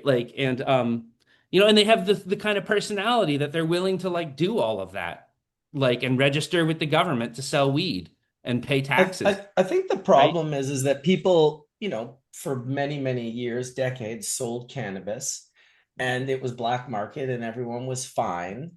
And so they have this argument like, no, look, you can buy cannabis safely without all these regulations, and they're not wrong. But when you incorporate that group of people I mentioned, the group of people who are like, hey, we're going to look at this as a vector to really make it unsafe, to literally grow it in the most unsafe way, just spraying pylon and other poisons on it, just do it, using the lead vape carts. You can do it around every pathway. We're not going to clean our solvents. Yeah, these solvents are contaminated with all sorts of different shit, but we're just going to run these solvents over this material. And on it goes, to the point where now you've done 4 or 5 of those things. And now it's actually pretty shitty. It's kind of a bad thing.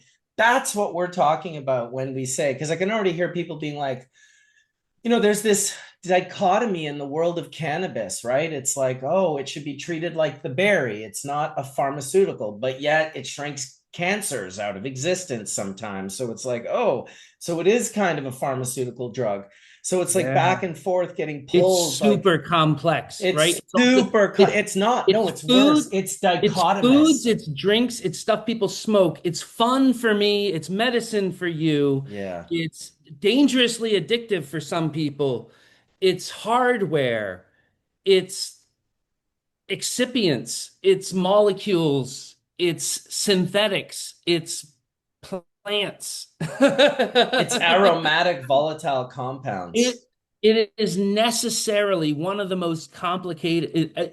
Cannabis has this, and cannabis regulation is hugely complex. Expecting these state agencies to pop up out of nowhere and succeed at wearing these 100 of different hats is nuts. Right, because the thing you need to understand cannabis and the relationship you can have with cannabis is the other thing, sort of the human thing that's the most complex thing, which is the olfactory.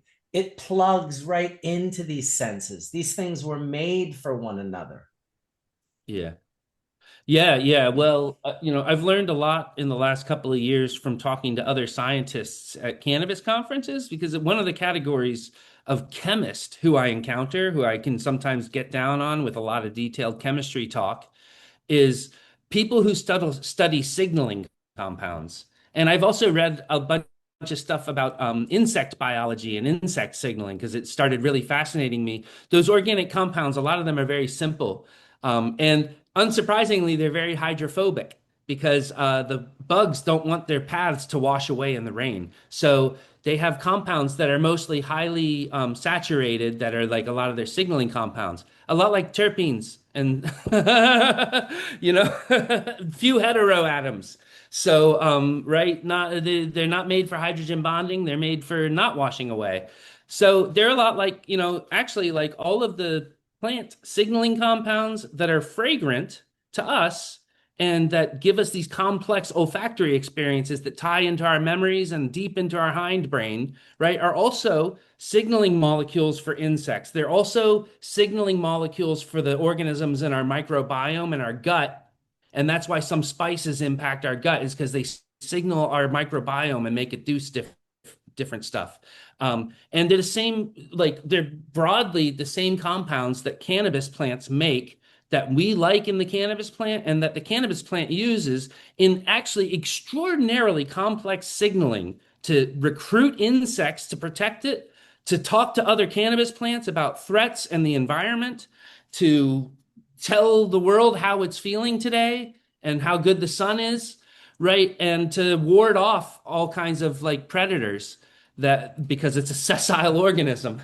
So like it's shockingly complex, the organic chemistry like dialogue that's happening beneath the surface, that's also interacting with us, that makes this system that's not even a real, like our endocannabinoid system is really hardly one system without cannabis, because the endocannabinoids, the endocannabinoids that our body makes, are not long range molecules. So there isn't a global endocannabinoid system without smoking cannabis, or without like consuming phytocannabinoids, because phytocannabinoids transport in the blood and are long range. And so they tie together all these isolated little short range receptors that were never supposed to talk to each other, or didn't evolve necessarily to talk to each other, but co-evolved to talk to each other because we've had cannabis for 6,000 years. It's like the chemistry is nuts. There's a paper called Traversing the Fungal Terpenome, and it's all about these terpene signals. In the paper, they're saying it's one of the oldest languages on the planet, with these It's terpenes. the language of the planet, because the Yeah. bugs are communicating with the plants so the plants can reproduce and the bugs can have food. I mean, it's literally none of these things could have happened without the other. There would And not the be fungus flowers without insects. Yeah, it's There's no wild. reason to have flowers without I don't insects. think there would be cannabis without humans. I don't think anyone is perceiving cannabis the way we're perceiving cannabis, like it was for There us. is no wild type cannabis left on Earth. Every cannabis plant on Earth is an escaped cultivar. That's the current accepted hypothesis. I guess it's not necessarily a definitive fact. Someone could still find it. I feel like Dave would be saying something right now. I don't know exactly what it would be, but he would be saying something. Yeah. Let's ask Rob. It could go either way. And our co-evolution with cannabis plants goes back as far in human history as our earliest cultivation of food crops and our domestication of dogs. Yeah. So we have co-evolved with dogs and weed. With these few species. These few species go back to the dawn of humanity as we think of humans. Yeah, true enough. They're very and then all the other successful stuff came later. So the relationship with humans, very successful. Yeah, one of the first domesticated organisms by humans. Dogs and weed. Hey, we're like, I'll take that and that. Yeah. Go home, build a house. And equally diversified. Yeah. By our selective breeding and just distribution of them over the globe. Yeah. Well, I'll tell you, the conversations like these and the many, many, many that we've been having for the last 10 to 20 to 30 years, I feel will slowly bring us to, the next evolution or the next phase of cannabis, which I really feel like is going to be a lot more focused on the aromatic volatile compounds than necessarily the cannabinoids. Maybe there'll be cultivars of cannabis that have really no THC in them, but there are other novel cannabinoids with all of those flavor profiles, like a CBG cultivar or a CBT cultivar, something along that lines, as well as different THCs. I think the world would be interested to see how they could enjoy a 12% THC with a really, really nice aromatic expression. Yeah, in the future, there's going to be 10 different flavors of THCV flower on the menu, in addition to all the rest. That's my dream, right? And one of them is going to taste exactly like strawberries. I mean, and And it's and not going to and be you artificial, and it's you interesting know? that you said THCV because that's the one that does involve public health and safety. And we learned this from our friend Colton, who has Crohn's disease, and he ended up with a THCV cultivar, and it really messed him up because with Crohn's disease, the thing that he Oh, wow. never wants to do is reduce his appetite. He needs to stimulate it, Hmm. right? And THCV reduces appetite. It can completely kill your appetite. And he didn't know. He came on and told the story on Hash Church. I thought, well, that's interesting. There will be things. Of course, there's going to be information like a simple THCV cultivar that says on the package, if you suffer from Crohn's or any type of wasting or disease, anything like that, this is an appetite suppressant, which is how immediately people who would want to lose weight would probably go and start purchasing that product. Yeah. Yeah, it's nuts. We're actually at the, can't in I talked about diversity, but in some ways cannabis has gone through quite a bottleneck recently because of the clandestine cultivation, the confiscation of diverse genetics, the oh gosh, the pursuit of THCA over all other. And Yeah. so um we're And actually short at flowering, which yeah, affected and yes, aromatic and oh compounds gosh, yes, yeah, vastly. I should have mentioned and the selection for commercially friendly characteristics and characteristics that help in clandestine growing, right? So, Exactly. like, like so we're actually at this point where we're recognizing all of those artificial selection pressures that we've been under for decades and looking to ameliorate the situation. And so I'm really excited and enthusiastic about like the cannabis of the future that we're going to get because we've liberalized the position of cannabis as much as we have in society at this point, right? Like if you view it as a spectrum rather than a binary of like either illegal or legal, then we've made a lot of progress. If you look at the binary, it doesn't feel very good. But like cannabis has made enormous progress in society in recent decades, like fast, super fast. The black So and white is wild, the same way it was surprising when they're just like, nope, I don't care. It's illegal. And then it's yeah, just suddenly here in Canada legal. And those people, those very same people who freak the shit out of me, freak me out even more when they're like, oh, yeah, no, I'm trying it right away. I mean, it's legal now, right? And I'm just like, what yeah. the fuck?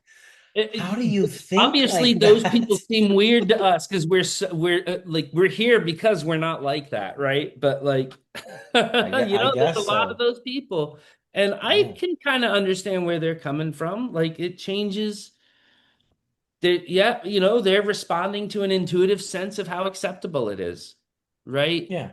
In really general terms, like that's that's honestly how most of us are making a lot of decisions in our lives. So I'm not going to fault them too much, but I know it seems nutty to me too, right? Like, oh, when I went to the hospital, like like one friend told me, "Well, Jeff, you didn't do anything wrong.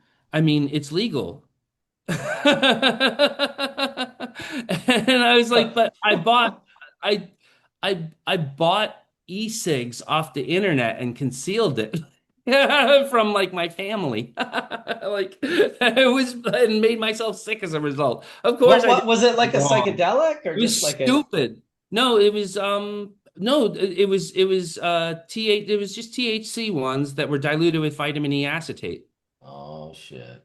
I got sick from that, I was just buying cheap e-cigs, and I bought them on the internet because like I lived in Cambridge and the dispensary was across like uh when they opened adult use in Massachusetts, Cambridge refused to allow anyone to open a dispensary until there was a social equity.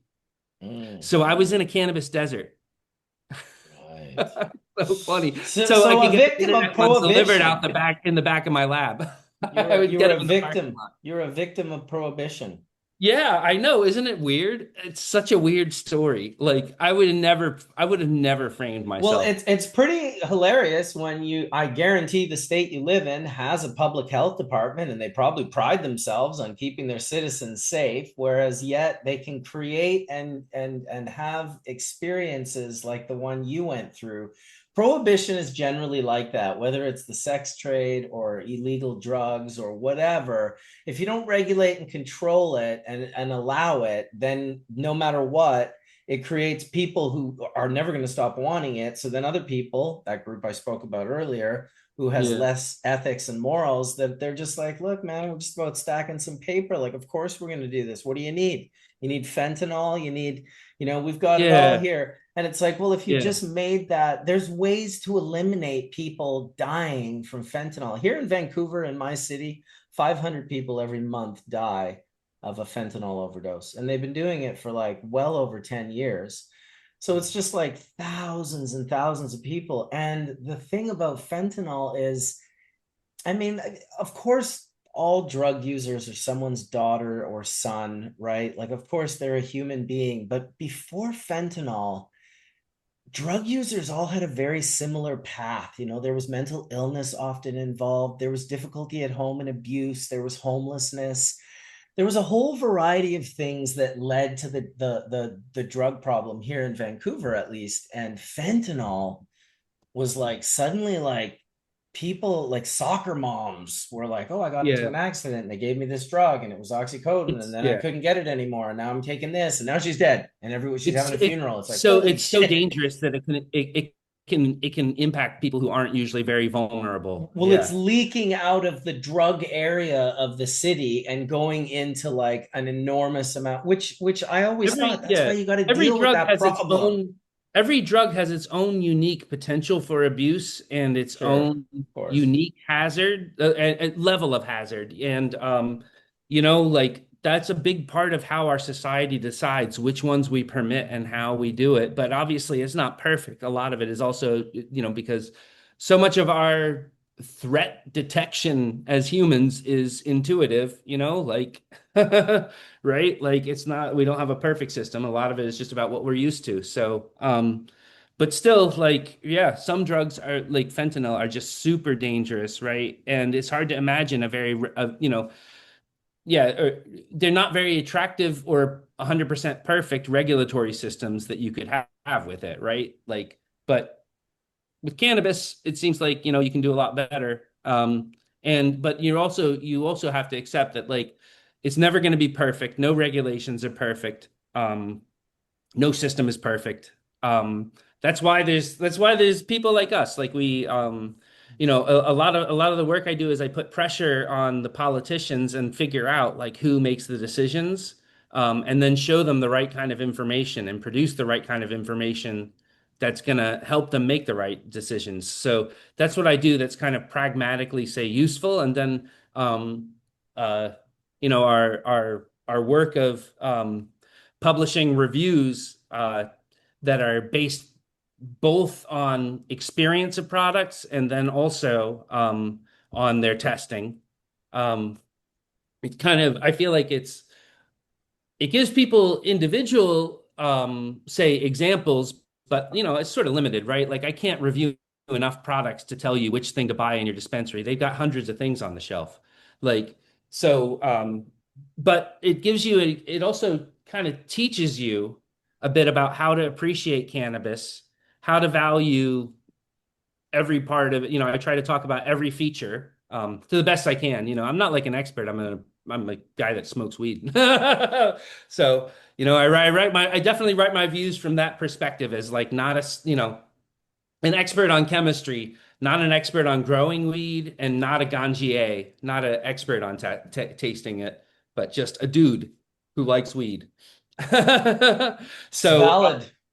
yeah, like I'm trying very, and I go to I try to get in front of the legislature, represent the interests of consumers, make sure that they hear, every time they're patting in Massachusetts, at least, they're always patting themselves on the back with how much revenue cannabis has generated in our state and how much tax revenue it's generated. And they're so excited about it. And I show up and I tell them, you know where all those $7 billion or now $8 or $9 billion came from? Every single one of those dollars came from the pocket of a guy like me. All right. So all that money that you love so much is ours. It came from us, the consumers. So you have to respect that. And otherwise they don't, man. Like deep in their hearts or in the backs of their minds, some of these people are thinking there's just a bunch of dumb stoners. You should link up with Etienne. He's really good at like speaking to governments and these Yeah. politicians, and he's been doing it for I don't even know how long. And don't get him started because he'll tell you like, holy shit, what do you get? Who are you guys talking to right now, Etienne? That's our work at the United Nations representing the Cannabis Embassy. So, we're actually going to be having a side event for Wade at the United Nations next year. We're planning to bring people who, like Silas's dad, Forrest. We want to bring him to the UN, and it's basically a side event that's sanctioned by the UN. They give you a room, and they will broadcast it. And yeah, that's one of the things we're going to do this year is honor the work of Wade and what he did with Harlequin and bring out testimonials from those who their lives were saved by his work. So no, we're talking to, all kind of people at the world level. Of course, let's talk to the State Department, the International Narcotics and Law Enforcement, the Office of National Drug Control Policy, and the White House. We engage people who are making policy, and we do it quietly behind the scenes. We don't advertise what we do, but we verbally kick their asses. So if you never need help, Jeff, happy to assist and lend my verbiage and my expertise to help move science forward. That's kind of been my one of the legacies I want to leave is, science and doing things right for cannabis. Well, God damn, Etienne, that's amazing. Thanks a Oh, we're lot just for the kind words too. But that's really impressive stuff. we're just trying to our group is trying to stop executions for cannabis by 2030 because last year while we were at the UN, 3 people were executed just for discussing a cannabis deal, and they didn't even touch it, and that's unacceptable. So activism continues.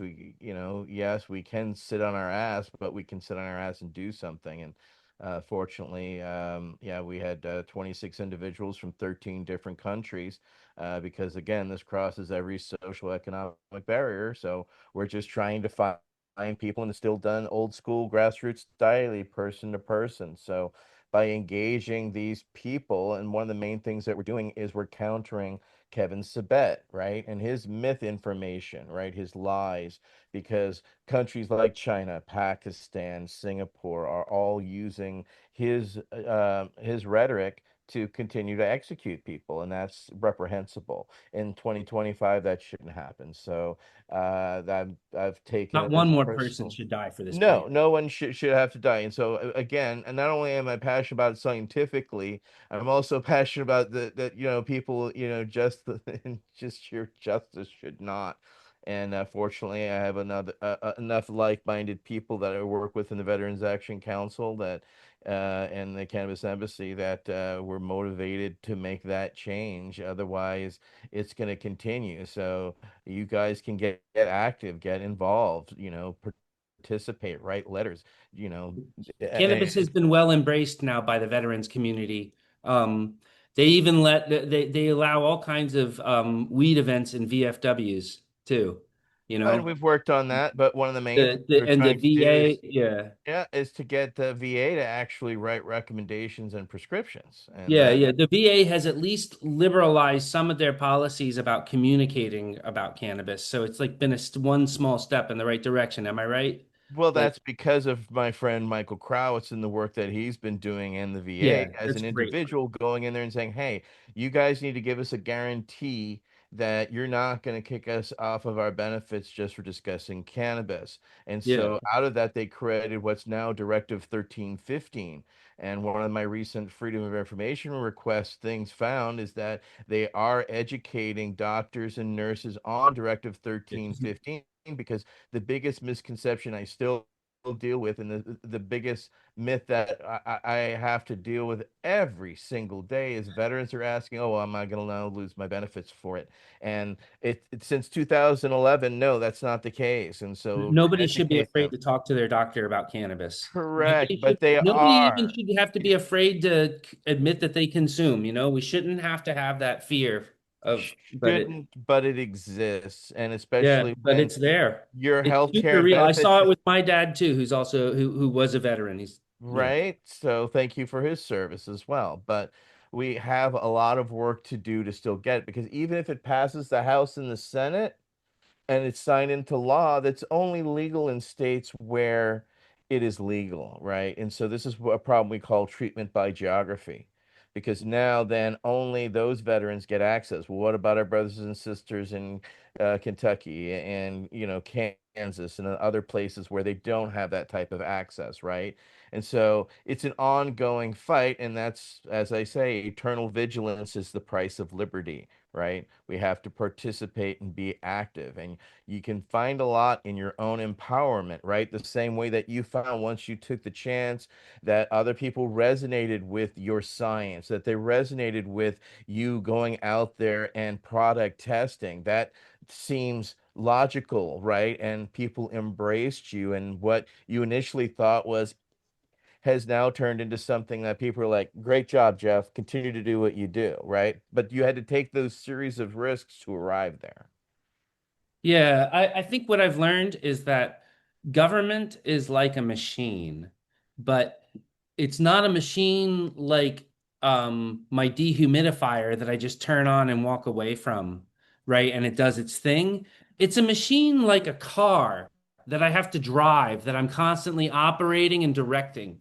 That's the and like government, that's why it requires journalism in order to have democracy, and it requires attention to the right um, to the right issues in order for the government to do the right thing, and it requires certain kinds of pressure, and that's why civic organizations are really important.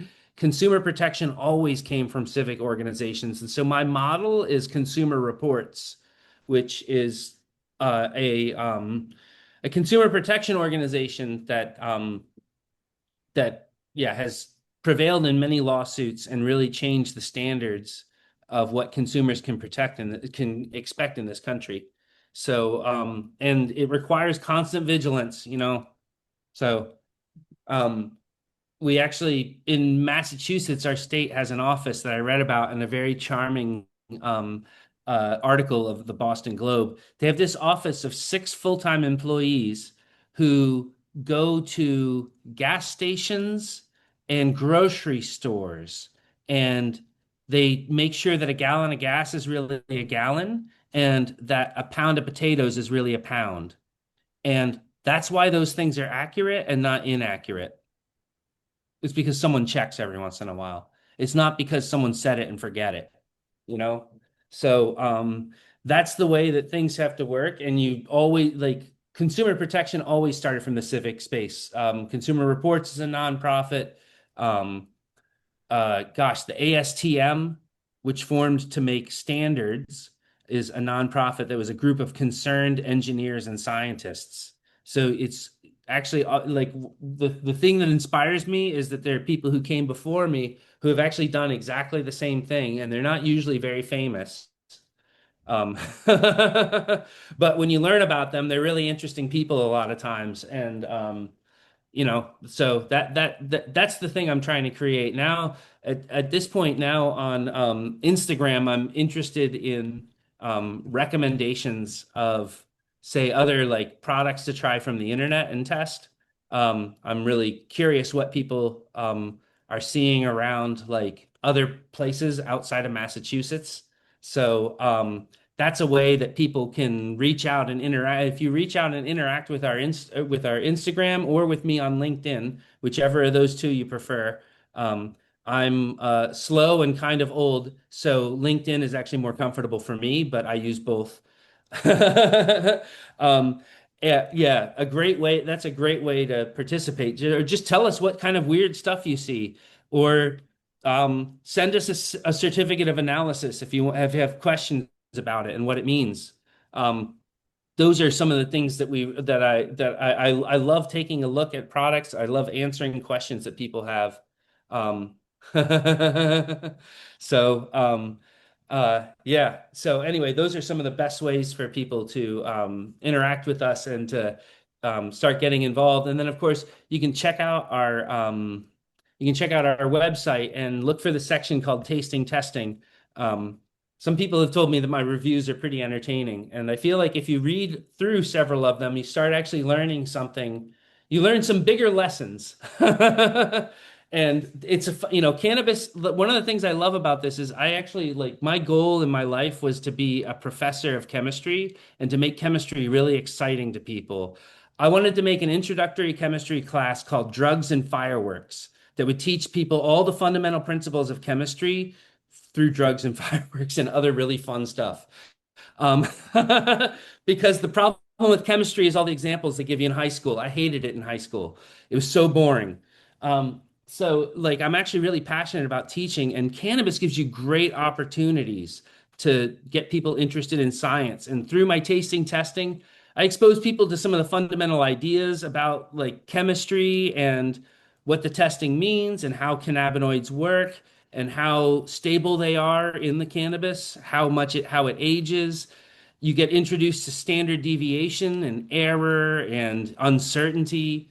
So there's actually like a lot of interesting fundamental little principles baked into there that makes it fun for teaching people as well. So it keeps me really plugged in.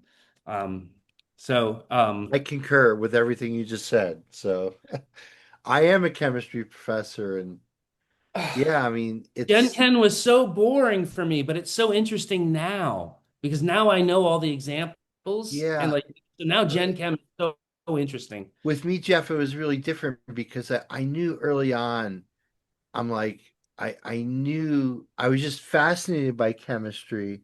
And after, yeah, you learn all the rudimentary, you know, molecular weight, moles, percent, you learn all the unit conversion, which some people get hung up in that math. And then when you get the thermo, and if you don't have a good You have to back practice it lots and lots. background of in Get mixed up easily in those integral and subjects. derivative calculus, you're just going to be lost because you need to understand, especially in kinetics, you need to understand differential equation math. That's just the way it is. You have two different rates changing at two different times. Yeah, Yeah, yeah. If you, yeah, you need to figure it out. there are But several subjects in chemistry where if you don't get calculus, then you're really going to be like out of luck for ever getting the underlying stuff or yeah, understanding the the rules. wonderful thing about being a Mathematical. PhD chemist in cannabis, if I could just pontificate for a moment, because I remember when Horatio Delbert, God rest his soul, um, was the one who pulled me on to Hash Church about 10 years ago, Jeff. So there was a lot of interest in terpenes and a lot of interest in what was going on other than THC in the plant. And so he was the one who kind of drew me in and introduced me to Marcus, and ultimately, you know, 10 years later, here we are now still on Hash Church, still talking about the chemistry of the cannabis plant. So, yeah, man, it's just such a wonderful, like you say, opportunity to teach people. And it's a wonderful thing, like what you're doing here. I mean, you don't get rich running a nonprofit that's looking at, consumer product safety, right? I mean, let's safe to say that you could probably take a more lucrative position to make personal wealth doing something else and probably get there a lot quicker than running a nonprofit. But how important, I'll just interject really briefly because it's ironic. I I turned down a potential full-time position at Puffco. Oh, there you go. So how important will this be in the rear view mirror 10 years from now, right? So here it is 10 years ago, Marcus, is when, you know, Horatio was blowing up my phone saying, Mark, you got to come on to Hash Church because Tony Vazura is talking terpene chemistry and he doesn't know what he's saying, and you need to come on and set this guy straight. You have the PhD in chemistry. And I tell you, I mean, having a PhD, yeah, it's wonderful. It just basically means that you've sought to learn more in your academic training. And for me, it was the 1980s. Grateful Dead tour was just raging. Ah, of course, I'm going to stay in graduate school. Who wants to join the real world, right? And when you get down to like where the cannabis kind of movement, I won't even call it an industry because industry makes it sound dirty, like JD Rockefeller and Vanderbilts and all that kind of crap. I just think about it like, yes, this cannabis um, reunification, right? Because last century, I'm quoting our friend Todd McCormick now, was the cannabis deficient century. And so now in this century, we're going to reunify. Like humans have always been around cannabis, we've always used cannabis.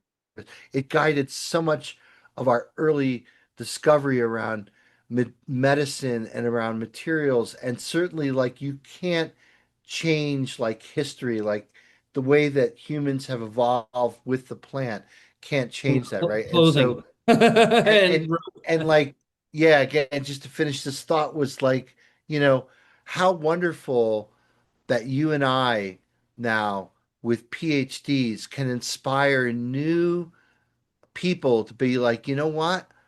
I'm gonna go get my PhD in chemistry because I saw this episode of Hash Church and I saw this guy, Jeff, just spill all this knowledge about his experience and like how you took your fundamental knowledge of chemistry and are now looking, in a nonprofit to increase stability for stoners or increase consumer product safety, right, with the stoner in mind. And it's just a wonderful thing.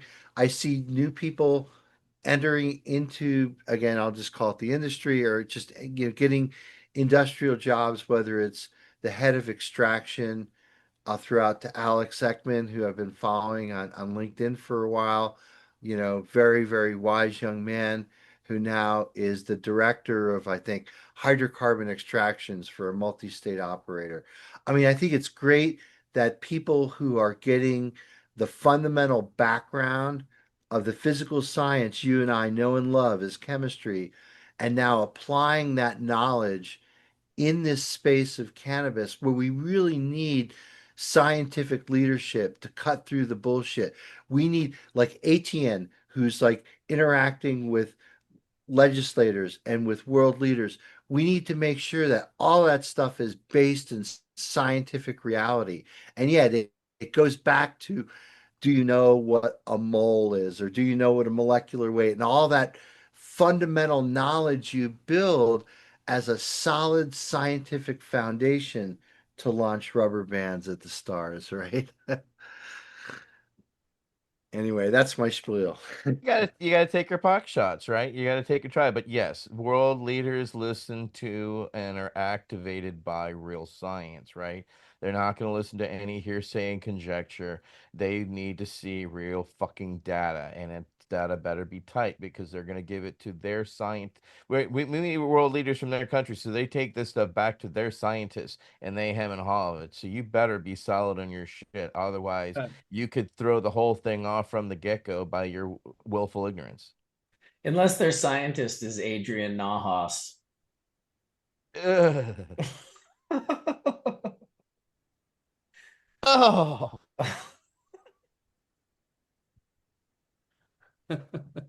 Oh fuck. Sorry, Etienne. Right at the Anyway, end of one of the Hash Church, reasons why eh? we got to make sure things are right, because, like on Hash Church, people are paying attention to everything we're saying and they're hanging on every word. So we got to make sure that our chemical structures are correct. We got to make sure that our vernacular is correct. And we got to just make sure that people who listen to what we say and then that informs them and becomes their knowledge base.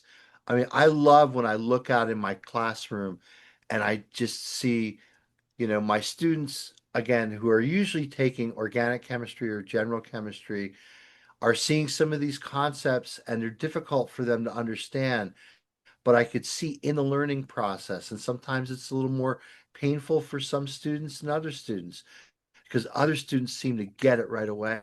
But I've had other students that need extra help and have to come to office hours. And even after explaining it 3 times, they're still not fully, grasping everything. So you got to do everything you possibly can to educate those around you and never put like a limit on who you can learn from. Because if you think like one of the most valuable learning I ever did wasn't from someone who had a degree in chemistry. I mean, so there are so many places that you could learn and so many people you could learn from. So never be classist in who you're Yeah. accepting information No, from. that's a great point, and also like that process of teaching all different people and helping them see stuff becomes a really powerful and moving experience. Like Mark, this is a deep example. All right, how many times in your life have you looked another person in the eye, citing down the ethane molecule and showing them the difference between staggered and eclipsed? And you're making eye contact with them, and you can see the moment when they understand it, right? I've done that maybe 1,000 times, and every single time it makes your heart feel like you watch someone learn a thing. Like Yeah. you're making eye con it's so intimate. Yeah, with And how many stereochemistry times that have you you like point out. showed them, held the cyclohexane model in your Yeah. hands, looking right in front of someone, showing them the chair, and see, here's the chair and here's the boat. See, it's a little boat. Isn't that dumb? Right? Like, Yeah, I and then it they get it, and you're like, yeah. oh my God. It's like you feel like you just had a baby or something, man. Like, it's so miraculous. Like, No, that is it really worked like you say with stereochemistry. One of the things I've always said, I've said it here on Hash Church, I think one of the reasons why I became a chemist, why I can conceptualize 3D images depicted in 2 dimensions is from endlessly playing with Legos as a kid. And they weren't, it wasn't like SpongeBob Legos or Star Wars Lego. It was just a bunch of colored bricks with no directions at all. And you would just put them together and you'd rotate around that cluster of bricks. And I played with Tinker. I'd make each model, I'd keep it Yeah. for a week, and then I'd deconstruct it and use it for parts and never make the model again. Yeah. And Yeah. and I And I try to think the invent thing big is, conglomerate things and right, yeah, of course, right? the thing is like with cannabis too, I mean, because the chemistry was so suppressed, well, research in general for the most part. I mean, this wasn't something that again, I Uh, think I'm it mentioning it. it took Meshulam's, you know, and again, everyone always says, "Oh, Meshulam was the first one to isolate THC." No, he was not. They've isolated THC years before, but he was the first one to use NMR to correctly elucidate the delta 9 configuration because what had confounded chemists up to that point was the isomerization of delta 9 to delta 8, and they didn't realize that the plant was actually making the THC molecule in a metastable configuration. And Meshulam knew this, man, and you could read it in his fucking papers. And No, again, I his think I've papers are read really I've brilliant. read that 1964 paper probably a dozen times from one end to the other. I know it. It's like He wrote like George. understand you understand how the man thinks by reading his papers. He's so articulate, I guess, Yeah. because again, he was his native tongue being Israeli or Hebrew, I guess he was, thinking about how to most clearly document his work written in English, and It was a he was just result of really hard work. extremely articulate, but like his isolation, right? We He were wrote, he talking wrote like about. he wrote like George. He wrote like George Whiteside's My Yes, Favorite. he did. He did. Yes, and I'm not as familiar with George's body of work as I am with Mishulam's, but what I can tell you too is that again we were talking about before the bag of weed, the comfort bag of weed. Well, think about Mishulam, right? This chemistry professor who's on a bus with like 2 kilos of freaking Lebanese hash stinking up the bus. And you can think of people just like, man, who's got weed? Someone's got weed on this bus. And it was this chemistry professor who had the permission from the police to basically take weed. He brought it back, he fractionated it chromatographically, right? And then what he did, uh, um, Jeff, is he made a Compounds, right? Like, crystalline urethane derivative at mhm. the phenolic hydroxyl, and he was able to crash that out as a purified crystalline substance, which Mhm. again was a very common practice in It's the super. Yeah. mid-century to basically Well, make there's crystalline whole books of derivatives. derivatives. Right, Derivative absolutely. to But crystallize. then what he did was, so you recall, it was 1964, and proton NMR was, basically developed by Jack Roberts at Caltech, who Yep. figured out all the splittings and chemical shifts, and the whole advent of NMR technology is what, again, Mishulam figured out, I can use this to correctly elucidate the delta 9 configuration. And that was the huge, monumental Yeah. contribution of its day. But then obviously what he did beyond that to discover anandamide and the endocannabinoid system, which was really, Nobel worthy, science, has taken us to the modern day here to where, yeah, you look at if you go to NIH.gov reporter and you put in the word cannabinoid, you'll see that, the NIH funds, billions of dollars of cannabinoid related research and not necessarily in the vein of NIDA looking for negative uh, aspects. So there's all kinds of different, agencies within the NIH that are funding looking at new and exciting stuff. So look, we got to definitely excite people that they could have a career as a PhD scientist in microbiology or in chemistry or in horticulture, that there is a flourishing need to have these people in this space and a great place to work, right? An expertise in chemistry makes the world look different to you. Um, it's like the difference between seeing in color and seeing in black and white. It's very much actually comparable to macro photography. When I started doing macro photography and started seeing You like understand what the everything's facial really made express, out of. yeah, and just seeing Yeah. like You what a understand what bug everything's looks really like made out up of. close, or a flower, and the complexities, and how, like the way Terrence always said, how come the deeper in you go, the bigger it gets. There isn't a And single thing in my house that I don't know what it's made of, how it was made, how to destroy it, what, like how it works, And yeah, can just you bring it on an understanding. airplane? and can I Can you bring it bring it on an on an airplane? airplane? And I know With exactly that, how to get away with bringing it on an airplane.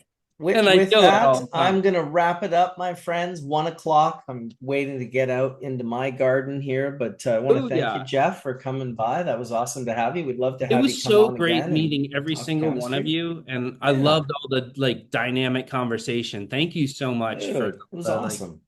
just going through everything, sharing what we really felt. Yeah, no, we're happy to have you on. Thanks, Dr. Mark, for inviting him. I Thanks knew to he'd be Colin. a great speaker for Hash Church. So thanks for Absolutely. coming on, Jeff. Yeah, Thank you thanks so to much, man. This Colin is a and really cool community that I didn't know about until Mark told me because like I don't know everything, man. we're kind of hidden. We're not as exposed as you think. We're kind of I hidden, feel but elite just having been invited. oh man, any time for sure. Thank you, Jen Doe, for showing up and sharing with us. It's nice to hear that you're full circle in Utah. That's really cool. Hopefully, we hear more from you in the near Congratulations. future. And thank you, Etienne, for doing the good work as you always are doing. And Dr. David Allen for coming in and being hilarious again. Wasn't quite as shockingly hilarious today with the boner bud, but certainly a couple weeks ago he knocked our socks off with his minorly dirty joke. Anyway, That thank guy's you a to Puff. character, man. No, missed you don't it. even know, dude. You don't even know. I have no Uh, idea. I can tell there's so much under the surface. Thank you to Puffco for sponsoring Hash Church, and thank you to the Press Club. We'll give something away next weekend, maybe another Press Club spoon.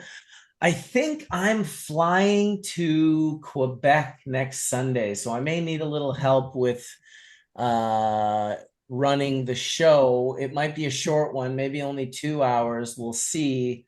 I have done these shows right up until the plane has taken off. I have done that in Hash Church. That would not be unique, but yeah, thanks for watching, everybody, and may the full melt bless your bowl sooner than later. And thank me for remembering to record this episode today because I forgot to record the last 2 episodes. So now I need someone to email me and tell me what the best free software for ripping YouTube videos off, because I currently don't have a copy for like episode 29 and 30, maybe even 31. Anyway, thank you, everybody. We'll see you next week. Peace Bye, out. everybody.